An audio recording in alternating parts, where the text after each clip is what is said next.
స్తోత్రం. హల్లెలూయా. దేవుని పరిశుద్ధ వాక్య భాగంలో నుండి ఆదికాండము 26వ అధ్యాయము 13వ వచనాన్ని మూలవాక్యంగా నేనే చదువుతున్నాను. దయచేసి పరిశుద్ధ బైబిల్ ఉన్నవారు తెరిచి చూడండి, లేని వారు ఆలకించవలసిందిగా మనవి చేస్తున్నాను.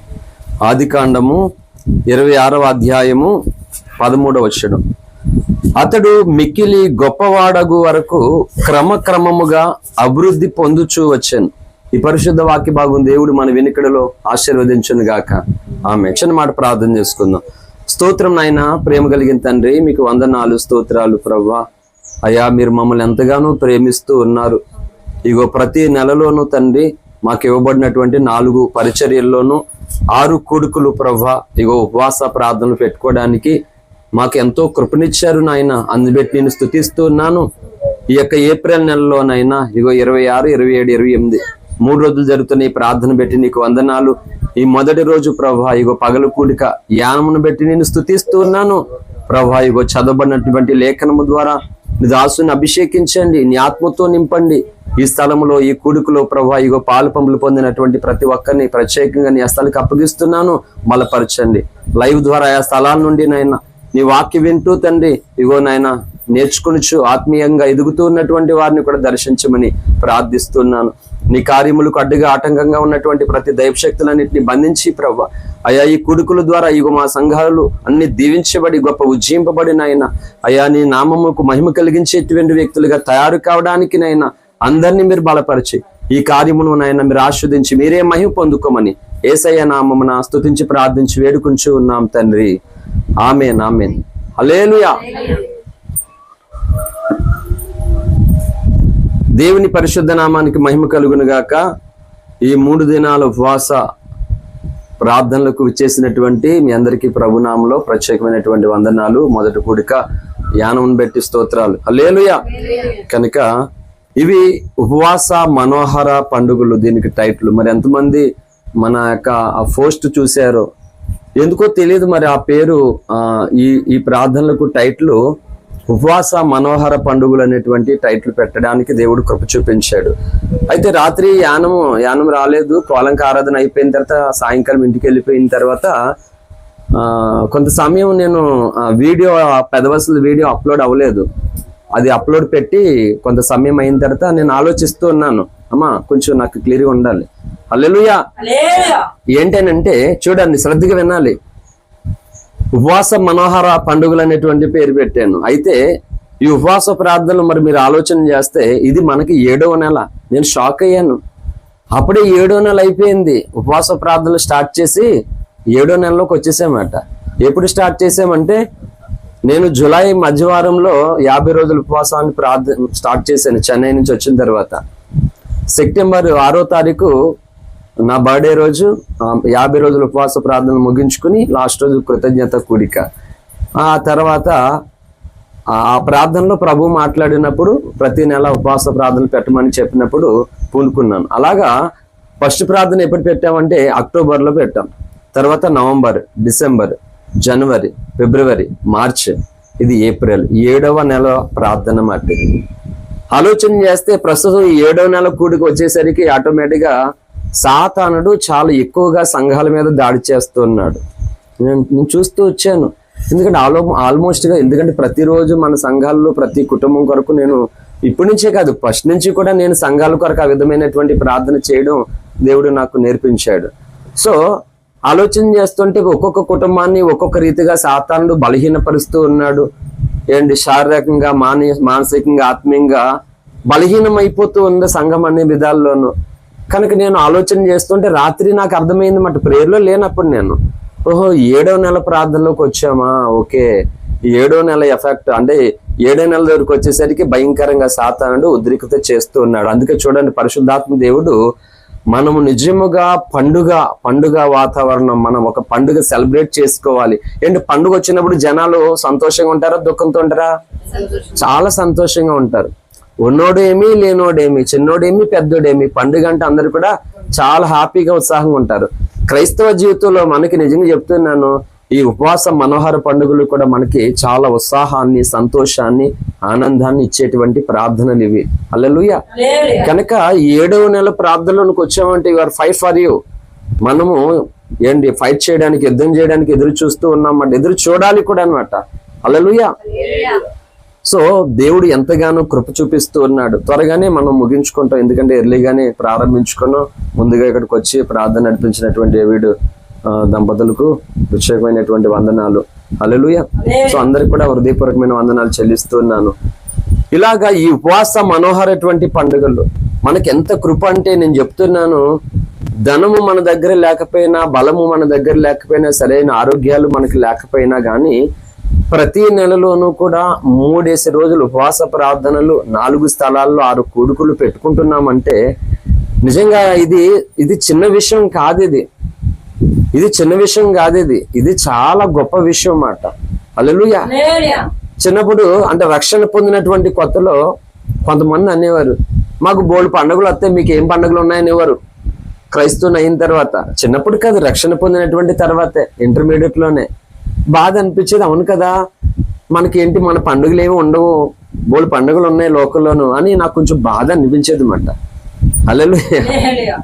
కానీ ఇప్పుడు ఒకవేళ మీకు ఎవరికైనా అలా అనిపిస్తే, మనకి ప్రతిరోజు పండుగే. హల్లెలూయా. ఎక్కడి నుంచి వస్తుందిరా మనకి ఈ కోటలు అడ్డానికైనా బయట ట్రాఫిక్ అన్నమాట. హల్లెలూయా.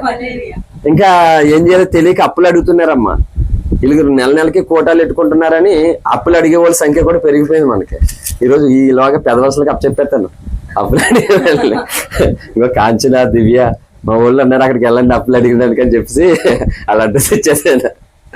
అమ్మ మీరు చెప్పండి అప్పుడే, మా పాస్టర్ గారికి ఎప్పుడు కలుతురు పడిపోతాడో తెలియదు, అప్పటితో దేవునికి స్తోత్రం.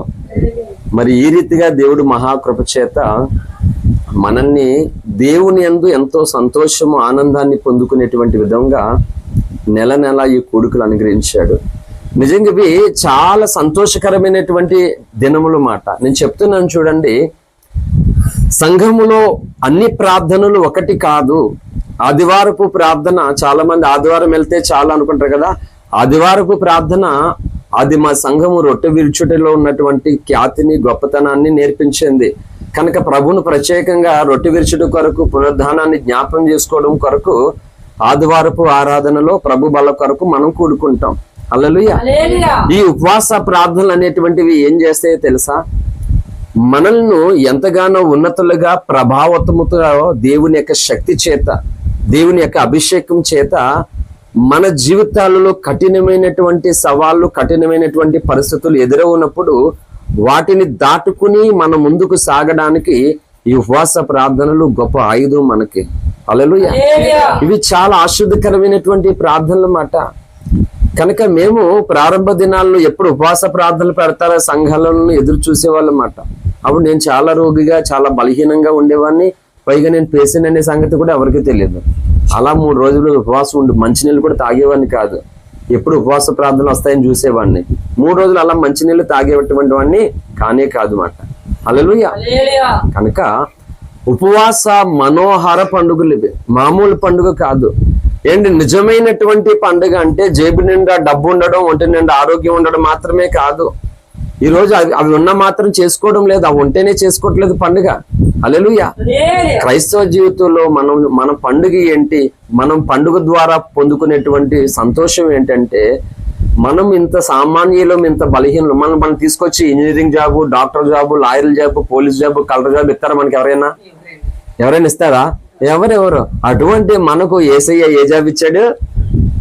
నిత్యత్వములో యుగయుగాల ఆయన సింహాసనం మీద వారసుల గొప్ప జాబ్ ఇచ్చాడు మనకి. హల్లెలూయా. ఇప్పుడు చెప్పండి, మనం బలహీనులమా, బలవంతులమా? మన సామాన్యులమా, అసామాన్యులమా? హల్లెలూయా. అసామానులం అన్నమాట. అసమానుడగు క్రీస్తుని పిల్లలము మనం. కనుక వాక్యం ఏమని సాక్ష్యం ఇస్తుందని నేను చెప్తున్నాను. దేవుడు వాక్యం చెప్పేటువంటి విషయంలో నాకు ఇచ్చినటువంటి వరాలలో, కృపావరాల్లో నేను వాక్యం చెప్పేటువంటి ఒక వరం, ఒక ప్రత్యేకమైన గిఫ్ట్ దేవుడు నాకు ఇచ్చాడు. ఇది ఎందుకంటే అప్పటికప్పుడు తయారవుతాయి. నిజం చెప్తున్నాను, ఇదే మూలవాక్యం ద్వారా నాకంటే చాలా గొప్పగా, చాలా అద్భుతమైనటువంటి సంగతులు చెప్పేటువంటి ప్రసంగికులు చాలా మంది అభిషక్తులు ఉన్నారు. కానీ అప్పటికప్పుడు నేను వాష్రూమ్ లో స్నానం చేసుకుంటూ ఉదయం ప్రార్థన చేసుకుని 8 అయింది. అప్పటికి డేవిడ్కి ఫోన్ చేశాను, అయ్యగారు వెళ్ళడానికి రెడీగా ఉన్నాం మేమని చెప్పాడు. సంతోషం అన్న వెళ్ళండి, నేను కొంచెం వస్తానని చెప్పాను. స్నానం చేసుకోవడానికి పిల్లలకి స్నానం చేపించి నేను స్నానం చేసుకుంటున్నప్పుడు ప్రభు ఈ వాక్యం చూపెడుతున్నాను వాష్రూమ్ లో ఉన్నప్పుడు. అప్పటికప్పుడు ప్రసంగాలు తయారవుతాయి నాకు. నేను కన్నీరు కారుస్తున్నాను వాష్రూమ్ లో. అంటే ఎంత ఉన్నతమైనటువంటి కృపిస్తున్నాడో ఆయన నిజంగానే. ఎందుకంటే వాక్యం చెప్పడం చాలా మంది ఫాస్ట్లో చాలా ప్రయాసపడతారు, చాలా తర్ఫీదు అవుతారు, చాలా సెట్ చేసుకుంటారు. నేను నేను బలహీనంగా వారిని ఎవరిని తక్కువ చేసి మాట్లాడట్లేదు, కానీ బలహీనుడైనటువంటి నేను వాక్యం చెప్పడం నాకు రాదు, నా వల్ల కాదు. అటువంటి నాకు అప్పటికప్పుడు వెళ్ళి చెప్పి వాక్యము చెప్పడానికి కృప చూపిస్తున్నారు. కాలంకి ఎప్పుడు వాక్యం ముందు తెలియదు నాకు. కాలంకి వెళ్ళేసరికి పెదవసల నుంచి వెళ్తుంటేనా, కాలంకి వెళ్ళేసరికి యానం దాటాక, లేకపోతే ఆ కాపులపాలెం దాటాక, ఇంజూరం దాటాక, అప్పటికప్పుడు కొన్నిసార్లు కాలంకి వెళ్ళిపోయిన తర్వాత అప్పుడు చూపెడతాడు. అప్పుడు చూపించి గంటన్నర సేపు వాక్యం చెప్తారు. చెప్పండి, ఇలా చెప్పడం సాధ్యమేనా? సాధ్యం కాదు. కానీ ఏమంటున్నానంటే దేవుడు మన పట్ల చాలా ప్రత్యేకమైన కృప కలిగి ఉన్నాడు మాట. హల్లెలూయా. ఈ రోజు ఒక అద్భుతమైనటువంటి వాక్యాన్ని ప్రభు మీకు చెప్పమని నాకు చెప్పాడు. ఏంటి అంటే ఆదికాండం 26వ అధ్యాయము 13వ వచనంలో, అతడు మిక్కిలి గొప్పవాడగు వరకు క్రమక్రమముగా అభివృద్ధి పొందుచూ వచ్చాను. హల్లెలూయా. చూడండి, ఎవరు అంటే ఇస్సాకును గురించి వ్రాయబడినటువంటి లేఖనం. ఇదే స్థలంలో ఆదివారం నాడు ఈ మధ్యకాలంలో ఒక ప్రసంగం దీని మీదే చేశాను నేను. ఆ 12-13 వచనాల మీద ఆదివారం సండే మెసేజ్ ఇక్కడ నుంచి యానంలో. ఇప్పుడు అదేమి ఉండదు, ఇక్కడ different type of message. So ఇస్సాకును గురించి ఏమని లేఖనం సాక్ష్యం ఇస్తుందంటే, అతడు మిక్కిలి గొప్పవాడగు వరకు క్రమక్రమముగా అభివృద్ధి పొందుచూ వచ్చాను. హల్లెలూయా. మన జీవితంలో దేవుడు మనల్ని గొప్పవారిగా చేయాలనుకుంటున్నాడు మన దేవుడు. హల్లెలూయా. ఇప్పుడు ఒక ప్రశ్న వేస్తున్నాను డైరెక్ట్ గానే, గొప్పవారంటే ఏంటి చెప్పండి, నాకు డైరెక్ట్ గా చెప్పండి. గొప్పవారంటే మాట్లాడండి త్వరగా. కాంచన డబ్బు అంటుంది, అమ్మ సాయంత్రం 50,000 ఇచ్చే తల్లి. హల్లెలూయా. అసలు బాధలో ఉన్నాను. ఏం లేదు, కోటలు ఎట్టినప్పుడు అంతా చూసుకో చాలు, ఏం వద్దు కానీ కదా. అదే సగం బాధ మనకి. కోటలు ఇచ్చినట్టు చూసుకోవడానికి చక్కగా ఏం వద్దు అసలు. అది నిజమే, ధనవంతుల కోసం చెప్పేది గొప్పవారంటే. అయితే ఫిజికల్ గా లోకం దృష్టిలో గొప్పవారు ఎవరంటే డబ్బు ఉన్నటువంటి వారు గొప్పవారు, అది లోకం దృష్టిలో. కానీ బైబుల్ దృష్టిలో, దేవుని దృష్టిలో గొప్పవారు ఎవరంటే నేను చెప్తున్నాను చూడండి. ఈ రోజు మనము గొప్పవారిగా ఉండాలట. గొప్పవారు అవ్వాలంటే ఒకేసారి అయిపోరంటే గొప్పవారు ఎలా అవుతారట? క్రమముగా. హల్లెలూయా. ఈరోజు ఏంటి ఒక మాట చెప్తాను చూడండి. కాలేజెస్ కి స్కూల్స్ కి వెళ్తున్నటువంటి పిల్లలు ఏంటి 100% రిజల్ట్, 90% రిజల్ట్ వచ్చేటువంటి వారిని చూడండి, వాళ్ళు రెగ్యులారిటీ గా ఉంటారు. ఇర్రెగ్యులర్ గా ఉన్నటువంటి వారు రిజల్ట్ ఏమన్నా బాగుంటుందా? అమాస్కి పుణ్యానికి వెళ్ళేటువంటి వారికి ఏంటి అమాస్కో పుణ్యానికో మానేసిన వాళ్ళకి తేడా ఉండదా? అర్థమైందా? రెగ్యులారిటీ వెళ్ళినప్పుడు ఎప్పుడు కూడా పర్సంటేజ్ అనేటువంటిది చాలా హైయెస్ట్ గా ఉంటది అన్నమాట. ఆ రెగ్యులారిటీ లేనప్పుడు బోల్డ్ మిస్ అయిపోతారు. మరి అలాగే క్రైస్తవ జీవితంలోనూ కూడా మన జీవితంలో క్రమంగా దేవుడు అభివృద్ధి పొందించి గొప్పవారిగా చేయాలనుకుంటూ ఉన్నాడు. అయితే ఈ క్రమాన్ని మనం మిస్ చేస్తున్నప్పుడు ఎలా గొప్పవారు అవుతాం? ఎప్పుడు గొప్పవారు అవుతాం మనం చెప్పండి? అవ్వం కదా. ఏంటి వాక్యం అంటే ఇంకా కడుపు మార్చేసుకుని ఉపవాసం అంటే ఇంకా ఏడ్చేసి కన్నీరు కాచేసి ప్రార్థన చేసేది ఒకటేనా? కాదు కదా, కాదు. ఏంటి దేవుడు మన జీవితాల్లో మనల్ని ఏం కోరుకుంటూ ఉన్నాడంటే, లోకం మిమ్మల్ని చూస్తూ ఉన్నప్పుడు వాళ్ళు మనల్ని చూస్తున్నప్పుడు వాళ్ళ కంటే అన్ని విషయంలోనూ బలహీనులుగా ఉన్నాం, ఆరోగ్యం లేని వారిగా ఉన్నాం, డబ్బు లేని వారిగా ఉన్నాం. ఇలాగ అన్ని విషయంలోనూ లోకం దృష్టిలో ఈనాటి క్రైస్తవ సమాజమే చాలా చులకనైనటువంటి స్థితిలో ఉంది. అవునా కదా? ఉంది. ఇలాంటి స్థితిలో ఉన్నటువంటి క్రైస్తవం ఎలాంటి స్టాండ్ కలిగి ఉండాలి అని అంటే, నేను చెప్తున్నటువంటి ప్రసంగాలు కేవలం మన సహవాసంలో ఉన్నటువంటి 4 పరిచయాలు ఉన్న స్థలాలకు మాత్రమే కాదు. యేసే నా దేవుడు అనుకున్నటువంటి ప్రతి ఒక్కరికి కూడా అవసరమైనటువంటి సందేశాలు ఇవి. హల్లెలూయా. నిర్గమకాండం 1వ అధ్యాయంలోనికి మనం వచ్చినట్లయితే, నిర్గమకాండం 1వ అధ్యాయము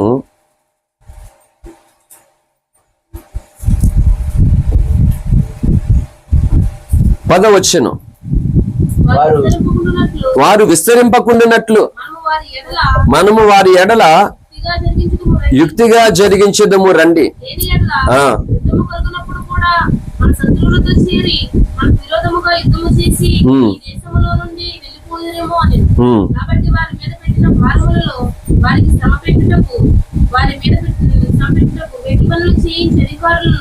వారి మీద నియమింపగా వారు పురోగరు ధాన్యాలు నిల్వ చేయు ఇదోము రామశేషన పట్టణములను కట్టిరి. ఆయనను ఐగుప్తీయులు వారిని సంపేటిన కొలది వారు విస్తరించి ప్రబలిది కనుక వారు ఇశ్రాయేలీయులను అసహ్యపడి. ఆమేన్, హల్లెలూయా. చూడండి, ఐగుప్తీయులు మన పితరులైనటువంటి ఇశ్రాయేలు ఏం చేశారంట? శ్రమ పెట్టారట. శ్రమ పెట్టారు, భయంకరంగా శ్రమ పెట్టారు. కానీ లేఖనం ఏం చెప్తుంది? వారు ఎంత శ్రమ పెట్టారో అంతగా విస్తరించారు, ప్రబలారు, వారు అభివృద్ధి పొందారు మాట. విస్తరించడం, ప్రబలడం అంటే అర్థం ఏంటంటే అభివృద్ధి పొందారు వాళ్ళు. ఒక మాట చెప్తున్నాను, ఈ రోజు మనకు కొత్తగా ఏమైనా జరుగుతుందో అవే జరుగుతున్నాయా? అవే జరుగుతున్నాయి. కొత్తగా ఏమైనా జరుగుతుంది మన జీవితంలో? కష్టాలు, నష్టాలు, బాధలు అనేటువంటివి అవే జరుగుతున్నాయి. అయితే ఇక్కడ ఎందుకు మన క్రమం అనేది తగ్గిపోతుంది అని అంటే, ఇశ్రాయేలీయులను ఐగుప్తీయులు అన్ని జాతి ప్రజలు బాధపట్టినప్పుడు, కష్టపెట్టినప్పుడు వాళ్ళు ఆ మిక్కిలి శ్రమలో, ఆ మిక్కిలి వేదనలో, భయంకరమైనటువంటి పరిస్థితుల్లో వారు అభివృద్ధి పడంగా వారి ఆలోచన కొనసాగింది. ఎంత వాళ్ళు నలగొట్టబడ్డారో అంత వాళ్ళు హెచ్చించబడ్డారు. ఎంత వారు అణగదొరక్కబడ్డారో వాళ్ళు అంత ఉన్నత స్థితికి ఎదగలిగారు. కారణం ఏంటి? ఈ రోజు మనం ఏం చేస్తున్నాం తెలుసా? మన జీవితాలలో ఇశ్రాయేలుకి శ్రమలోనే వీళ్ళు విస్తరించారు, అభివృద్ధి పొందారు. ఇప్పుడు చెప్తున్నాను, అందరము నాకు శ్రమ, నాకు శ్రమ, నాకు శ్రమ అని క్రైస్తవ చెప్పుకుంటున్నాం. మా కష్టాలు ఉన్నాయి, బాధలు ఉన్నాయని చెప్తాం అందరూ. ఓకే, ఈ ఉన్నప్పుడు మన జీవితాలలో కొన్ని పెరగాలండి. ఏమన్నా మన విశ్వాసం పెరుగుతుందా? మన అభివృద్ధి ఏమన్నా పెరుగుతుందా? పెరగడం లేదు. అంటే శ్రమలు అనేటువంటివి, కష్టాలు అనేటువంటివి లోకానికి అందరికి ఎలాగొస్తున్నాయి, మనకి ఎలాగొస్తున్నాయి. ఇప్పుడు గ్యాస్ బంద్ అయింది, మన వరకు గ్యాస్ లేదు. ఏమా అందులో క్రైస్తవులు ఉన్నారా లేదా? అన్యులు ఉన్నారా లేదా? అందరికీ ఆలీనం లేదు, అవునా కదా? అలాగనే పరిస్థితులు, కఠినమైనటువంటి సవాళ్ళు, వ్యతిరేకతలు, ఇబ్బందులు లోకంలో ఉన్న అందరికి వస్తుంది. ప్రకటన గ్రంథం కూడా చెప్పింది, లోకంలో మీకు శ్రమ కలుగునని చెప్పింది. అయితే ఈ శ్రమ మనకు కలుగుతున్నప్పుడు అసలు సాతాను టార్గెట్ ఏంటి చెప్పినా చూడండి. ఇలాగ ఒక అల్టిమేట్ ట్రూత్ చెప్తున్నాను. ఈ శ్రమ నా దగ్గరికి, నీ దగ్గరికి సాతాను ఎందుకు తీసుకొస్తుందో తెలుసా? నీ భక్తి జీవితంలో నువ్వు దిగజారిపోవాలని, నీ విశ్వాసంలో నువ్వు బలహీనమైపోవాలని, నువ్వు ఆత్మీయంగా చల్లారిపోవాలని, తత్ఫలితంగా దేవుని మంట, దేవుని రోషం, దేవుని ఆశీర్వాదం, అభివృద్ధి అనేది నీలో లేకుండా పోవాలని సాతానుడు ఇలా తీసుకుని వస్తూ ఉన్నాడు. కనుక ఇశ్రాయేలు మనకి గొప్ప మాదిరి మాట ఈ విషయంలో. వారిని ఐగుప్తులు ఎంత అసహ్యంగా చూశారు, ఎంత చిన్న చూపు చూశారు, ఎంత హేళన చేశారో వాళ్ళు అంతగా అభివృద్ధి పొందారు, అంతగా విస్తరించబడ్డారు. రే బాబు కూర్చోరా, నువ్వు కూర్చో. హల్లెలూయా. కనుక ఈ రోజు ఇశ్రాయేలులో జరిగినట్లుగా ఈనాటి క్రైస్తవ సంఘాల్లో జరగపోవడానికి కారణం ఏంటి చెప్పండి? చూడండి, కారణం ఏంటో చెప్తూ ఉన్నాను. నేను ఇదివరకు మీకు చెప్పినటువంటి లేఖనాలలో నుండే మాట్లాడుతూ ఉన్నాను. హెబ్రీ పత్రిక 12వ అధ్యాయము 1వ వచనం చదువుదాం. మనల్ని ఆవరించినందున మనము కూడా ప్రతి వారము పెట్టు పాపమును విడిచిపెట్టి విశ్వాసము తప్పి దానిని కొనసాగించి వాడిన యేసు వైపు చూసి మన ఎదుట ఉంచబడిన పందెములో ఓపికతో పరిగెత్తుదాం. ఆమేన్, హల్లెలూయా. చూడండి, ఇక్కడ లేఖనం చెప్తుంది, పందెములోనంటే మనం ఓపికతో పరిగెత్తితే ఏమవుతుందంటే అప్పుడు ఆయన తన ఎదుట ఉంచబడిన ఆనందము కొరకు ఆయన అవమానం నిర్లక్ష్య పెట్టి సిలువను సహించి దేవుని సింహాసనం యొక్క కుడి పార్శ్వమున ఆసీనుడై ఉన్నాడు. హల్లెలూయా. కనుక అమ్మా, మన జీవితంలో ఇశ్రాయేలులో కలిగినటువంటి అభివృద్ధి మనకు కలగపోవడానికి కారణం ఏంటి అని అంటే, ఇగో ఇదే హెబ్రీ పత్రిక 12 ఈ 1-2 వచనాల్లో ఏంటి అంటే, ఏంటి మళ్ళా నేను చదువుతున్నాను. సులువుగా చికిలిపెట్టు పాపమును విడిచిపెట్టి విశ్వాసమునకు కర్తయు దాన్ని కొనసాగించువాడైన యేసు వైపు చూచు మన ఎదుట ఉంచబడిన ఏంటంట పందెములో ఓపికతో పరిగెత్తడం. మన ఎదుట ఏముందంట? మన అందరి ఎదుట ఒక పందెం ఉంది. మన ఎదుట అంటే పందాలు దేనికుంటే నెగ్గినోళ్ళకి ఏమొస్తుంది? ప్రైజ్ వస్తుంది, ఘనత వస్తుంది. Winner of the team India 2024, 2025, 26 కదా మొన్న వరల్డ్ కప్ కొట్టింది. సో ఇలాగా ఆ పందెములో ఏదైతే విన్ అవుతుందో సో వాళ్ళు హిస్టరీ క్రియేట్ చేస్తారు, వాళ్ళు చరిత్రలో వారి పేరు ఉంటది అన్నమాట. హల్లెలూయా. ఈ రోజు నీ ఎదుట ఒక పందెం ఉంది, నా ఎదుట ఒక పందెం ఉంది. ఈ పందెములో మనం ఏం చేయాలట? ఓపికతో పరిగెత్తాలట. మనం ఓపికతో పరిగెత్తాలంటే నువ్వేం చేయాలి? నీ పక్కన చాలా పొడుగ్గా ఉండడాడు. ఆ పాయం చూసి అయ్య బాబు వీడి ముందు నేనేం పరిగెట్టగాను అనుకుంటే ఇంకేం పరిగెడతాను చెప్పండి. నేను చిన్నప్పుడు చదువుకునేటప్పుడు ఇలా చూడండి, నేను నార్మల్ గా చాలా షార్ట్ గా ఉండేవాడిని. నేను మరి ఇప్పుడు ఎంత ఉన్నావంటే అప్పుడు ఇంకా షార్ట్ గా ఉండేవాడిని.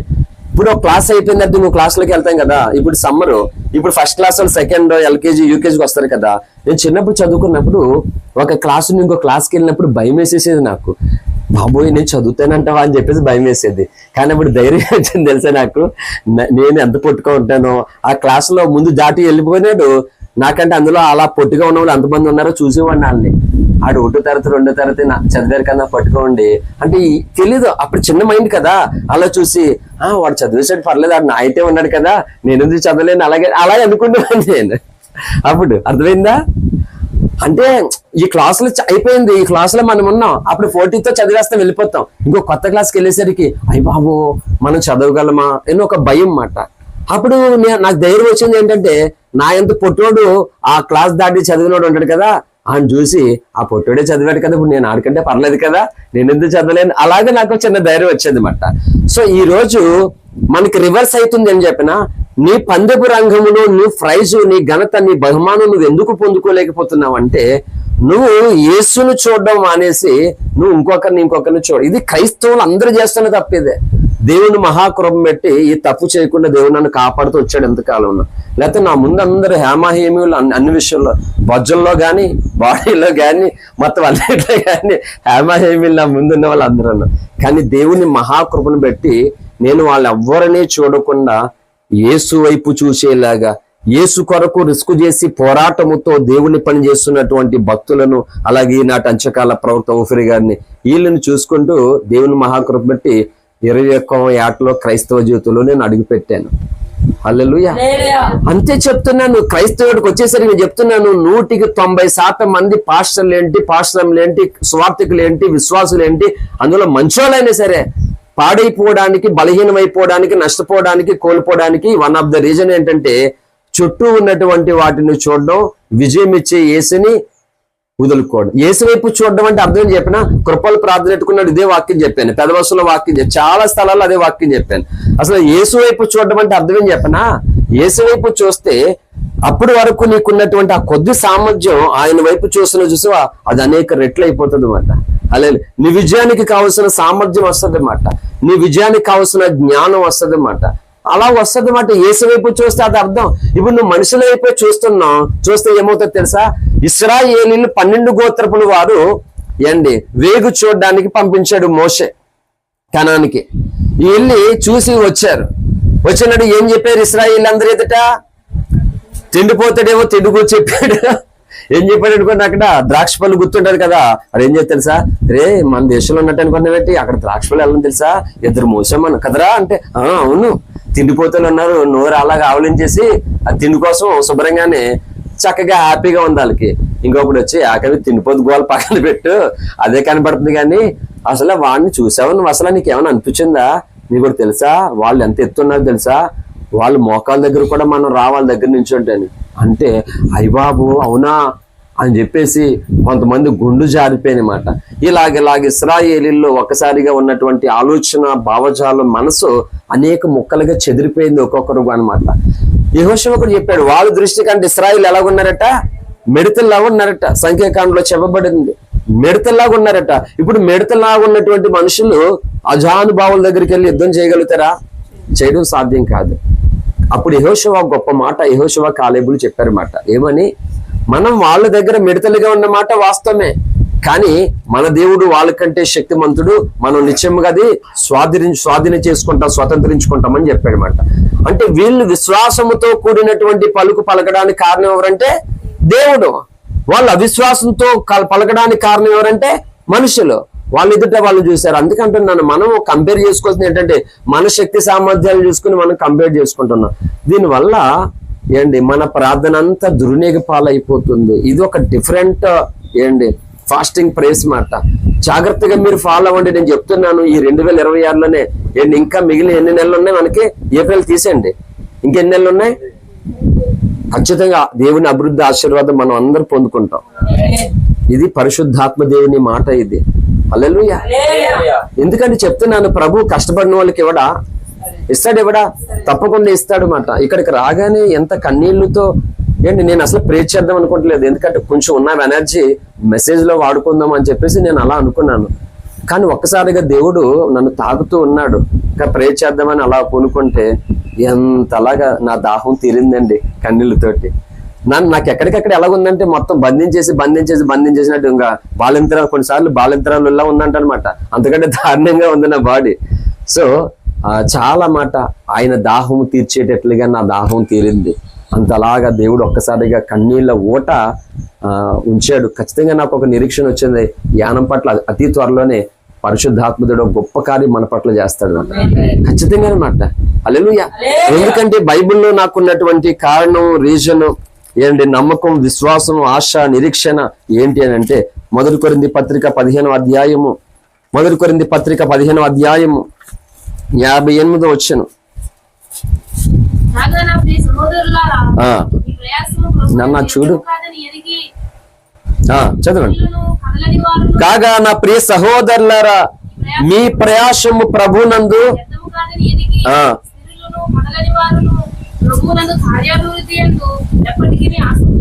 ఆమేన్. హల్లెలూయా. అక్కడ చాలా విషయాలు చెప్పాడు ప్రభు. చెత్తమైతే ఎప్పుడైనా అదే మూలవాక్యం తీసుకుని చెప్తాను, కానీ అక్కడ 2 సంగతుల కోసం ఆ మాట చెప్పాను. ఒకటి ఏమన్నాడంటే, ఎప్పటికీ ప్రబంధు మీ యొక్క ప్రయాసం వ్యర్థం కాదట. అర్థమవుతుందా? ఇలా చూడండి, మనం చేసినటువంటి ఉపవాసాలు, కాచినటువంటి కన్నీళ్లు, దేవుని కొరకు చేసినటువంటి రిస్క్లు ఎప్పటికీ కూడా వ్యర్థము కాదు. హల్లెలూయా. అది ఎప్పటికీ వ్యర్థం కాకుండా ఉండాలంటే కింద మాట చెప్పాడు. మళ్ళా మధ్యలో ఎన్నో వదిలేస్తున్నాను. ఎప్పటికీ ఏమన్నాడు కింద? ఎప్పటికీ ఆసక్తులనే ఉండండి. ప్రభు యొక్క కార్యాభివృద్ధి కంట ఏం చేయాలట? ప్రభు కార్యాభివృద్ధి యందు ఎప్పటికీ ఆసక్తులు ఉన్నాయి. మన మూలవాక్యలో అదే ఉంది, అభివృద్ధి ఉంది. ప్రభు కార్యాభివృద్ధి యందు ఎప్పటికీ మనం ఏం చేయాలి? ఆసక్తిలో ఉండాలి. నిజం చెప్తున్నాను, ఇలాగా నేను కాచినటువంటి కన్నీళ్లు అనేక మంది క్రైస్తవులు మురుగు కాలంలో పోయేటట్లు చేశారు. నేను 1-2 పాయింట్ల రక్తముతో 100 రోజులు, 50 రోజులు, 60 రోజులు, 40 రోజులు ఉపవాసాలు ఉండి కన్నీరు కార్చి అందరూ దేవుని అభివృద్ధి పొంది, దేవుని ఆశీర్వాదం పొంది నిలబడాలని నేనంత పోరాడి ప్రయాసపడ్డాను. అనేక మంది ఏం తెలుసా, ఆ ప్రయాస అంతా వ్యర్థం చేసేసారు. కానీ నా మట్టుకైతే నా ప్రయాసను ప్రభు వ్యర్థం కాకుండా కాపాడాడు మాట. కొంతమంది వ్యర్థం అయిపోయింది, వ్యర్థం చేసేసుకున్నారు మాట. హల్లెలూయా. నేను చెప్తున్నాను చూడండి, ఎప్పటికీ ప్రభు యొక్క కార్యాభివృద్ధి యందు ఎప్పటికీ మనం ఏం చేయాలి? ఆసక్తిలోనే ఉండాలి. ఎప్పటికీ ఆసక్తిలో ఉండాలి, ఎప్పటికీ కూడా. అలాగే ఎప్పటికీ నువ్వు ఆసక్తిలో ఉండు ప్రభు కోసం. అప్పుడు నువ్వు ప్రభు కొరకు పడుతున్నటువంటి ప్రయాస ఏది వ్యర్థం కాదు. అసలు ఏది కూడా అర్థం కాదు.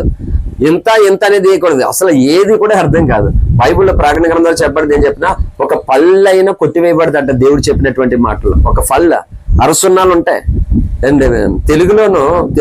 తెలుగు గ్రామర్లోనూ అరసున్నాలు ఉంటాయన్నమాట. దానికి కూడా ఉంటది మాట. హల్లెలూయా. అది కూడా ఒక సున్నా అయినా కొట్టిపోదు అన్నాడు దేవుడు. ఒక పొల్లు అయినా కొట్టివేయదు అన్నాడు మాట దేవుడు. అలాగ ఒక భక్తుడిది, ఒక భక్తురాలది క్రీస్తునందు ప్రయాసం చిన్నది కూడా కొట్టివేయబడదంట. ఎప్పటికీ ప్రభువున కార్యాభివృద్ధి అయింది, ఎప్పటికీ ఆసక్తిలో ఉన్న వారిది. హల్లెలూయా. ఎందుకు చదివించాను అక్కడి నుంచి? ఎందుకంటే చూడండి, ఇలాగా ఈ రోజు ఈ హెబ్రీ 12:1 వచ్చిన ప్రకారంగా ఇక్కడికి వచ్చిన తర్వాత ఫెయిల్ అయిపోతున్నారు క్రైస్తవులు. ఎన్ని మాటలైనా మాట్లాడుకుంటాం, ఎన్ని పాటలైనా పాడుకుంటాం, ఎన్ని వార్తలైనా వింటున్నాం, కానీ మనం యేసు వైపు మాత్రము కాకుండా యేసు వైపు కాకుండా మిగతా వాటి వైపు మాత్రం మానట్లేదు. మనం అటు చూస్తాం, ఇటు చూస్తాం. ఇటు చూసేలాగా ఇటు చూసేసరికి ఎన్ని జరగో. హైదరాబాద్ ఇంకా కొన్ని ఏరియాస్ లో ఆ రోజు ఓఫిరయ్య గారిది 25th యానివర్సరీకి సిల్వర్ జూబ్లీకి వెళ్ళాం హైదరాబాద్. ఫస్ట్ టైం అదే మీటింగ్కి వెళ్ళడం. రక్షణ పొందినటువంటి కొత్తలో మీటింగ్కి వెళ్దాం. కాకినాడ నుంచి తిమోతి పాస్టర్ గారు, కృపానిధి, నేను, తాళర సంఘం నుంచి మేమే వెళ్తాం. ఇక్కడ చాలా మంది రాలేదు, మేమే వెళ్ళాం. తిమోతి గారు, కృపానిధి, నేనే వెళ్ళాం. కాకినాడ సంఘం వాళ్ళు వచ్చారు. అయితే లాస్ట్ రోజు వచ్చేసే రోజు ట్రైన్ ఎక్కేసినప్పుడు అక్క వాళ్ళందరూ కూడా యాపిల్స్ కొనుక్కుని ట్రైన్ లో తింటున్నారు అనమాట. మా నోటి తీసుకెళ్ళాడు కృపనేది యాపిల్స్ కొనడానికి. వెళ్తే బేరం ఆడుకున్నాం, కొనేసాము, అయిపోయింది. కవర్ నా చేతిలో ఉంది, డబ్బులు మా నోటి ఇస్తున్నాడు. కవర్ నా చేతిలోకి వచ్చిన తర్వాత నేను కవర్ని తడుని చూస్తుంటే నాకు చిన్నగా అనిపిస్తున్నాయి. బ్లాక్ కవర్ లో సైజు కనబడుతుంది కదా, తడుని చూస్తుంటే చిన్నగా కనబడుతున్నాయి. నేను అన్నాను, బ్రదరు ఈ మనం ఎరుకున్నట్లే లేవు, చిన్నగా ఉన్నాయి అంటున్నాను. తమ్ముడు కవర్లో మన అలాగే ఉంటాయని తను అంటున్నాడు. నేను 3 సార్లు మళ్ళీ ఇలాగే అన్నాను. తను సర్లే ఎందుకు వచ్చింది డౌట్, ఓపెన్ చేసి చూడన్నాడు. ఓపెన్ చేసి చూస్తే ఇంకా ఏమన్నాయి, అమ్మా కలపెట్టేసుకోవడమే, మాగిపోయినట్టు కుళ్ళిపోయినాయి, డాగిపోయినాయి, అడ్డమైన గడ్డి వేసేసాడు మట్ట. ఎలా జరుగుతుందో తెలుసా మోసం? మీరైనా సరే బయటకు వెళ్ళినప్పుడు మనం ఏమో దిక్కులు వేరే చూసుకుంటాం, పరస ఎక్కడ ఉందబ్బా ఇలా చూసుకుంటే ఇలాగానే అక్కడ పుణ్యకారం అంతా చేస్తాడు. ఏం చేస్తాడంటే మధ్యలో ఒక అట్టు ఉంటుందా, అట్టు అలా ఉంటది, ఆల్రెడీ జబ్బుకాయలు పాడైపోయిన వేస్ట్ కాయలు అన్ని కవర్లో పెట్టేసి ఇచ్చేస్తాడు. మనం ఇక్కడ ఏరుకుంటాం, మనం చెప్పిన రేటుకి ఇచ్చేస్తాడు ఆడు.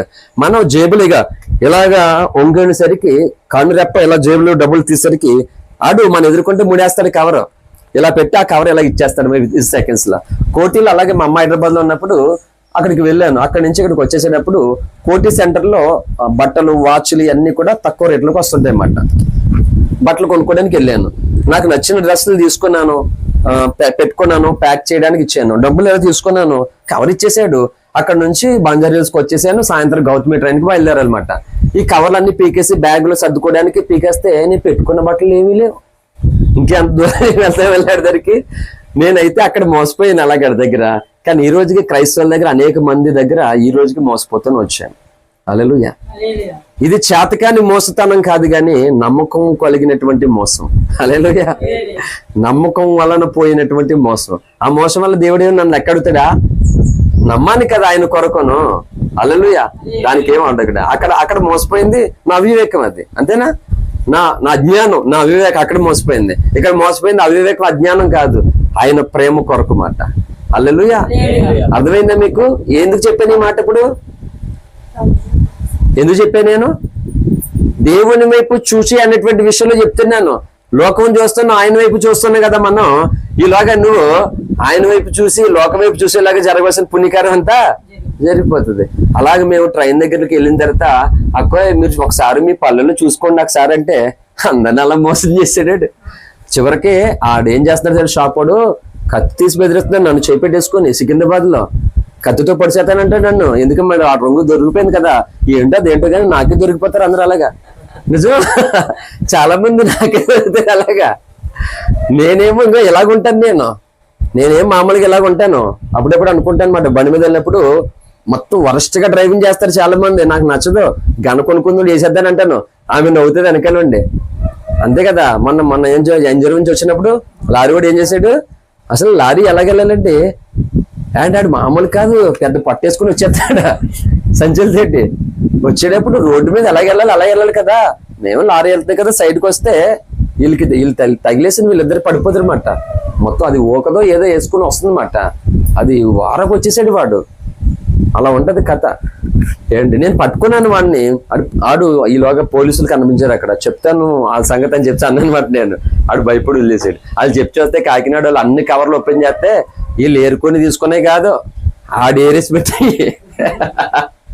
అలాగే చెప్తున్నాను నేను, మనం యేసు వైపు చూడకుండా లోకంలో ఇంకొక వైపు అది ధనమని, సుఖమని, సంతోషమని, ఇష్టమని, నచ్చిందని అలా చూసేలాగా సాతాను ఏం తెలుసా ఏండి, తీరా నువ్వు చూసేటప్పుడు నువ్వు అనుకున్నది ఉండదు, అక్కడ ఇంకోటి ఉంటది. సేమ్ అది ఎవరి జీవితంలో జరిగింది చెప్పండి క్లియర్ గా చెప్పండి. ఇంత చెప్పిన తర్వాత మీరు క్లియర్ గా ఒక మాట గుర్తొచ్చాలి మీకు. అలా చూసి ఇలా చూసినట్టు ఎవరి జీవితంలో జరిగింది? ఇప్పుడు మనం ఏరుకున్నది కాక ఆడు ఏరుకున్నది జరిగింది. అందులో చూపు తేడా వచ్చేసినప్పుడు, అవునే కదా. అలాగనే అవజీతులు అదే జరిగింది.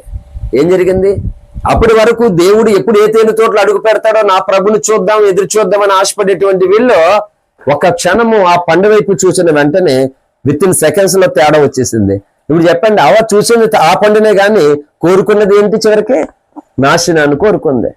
ఏం పొందుకుంది? శాపాన్ని పొందింది. ఈ రోజు అదే జరుగుతుంది మన జీవితంలో. ఇంకెక్కడ వస్తుంది అభివృద్ధి చెప్పండి? ఎప్పటికి వస్తుంది అభివృద్ధి? రాకడి సమీపిస్తుంది. ఇంకెప్పుడు వస్తుంది అభివృద్ధి? హల్లెలూయా.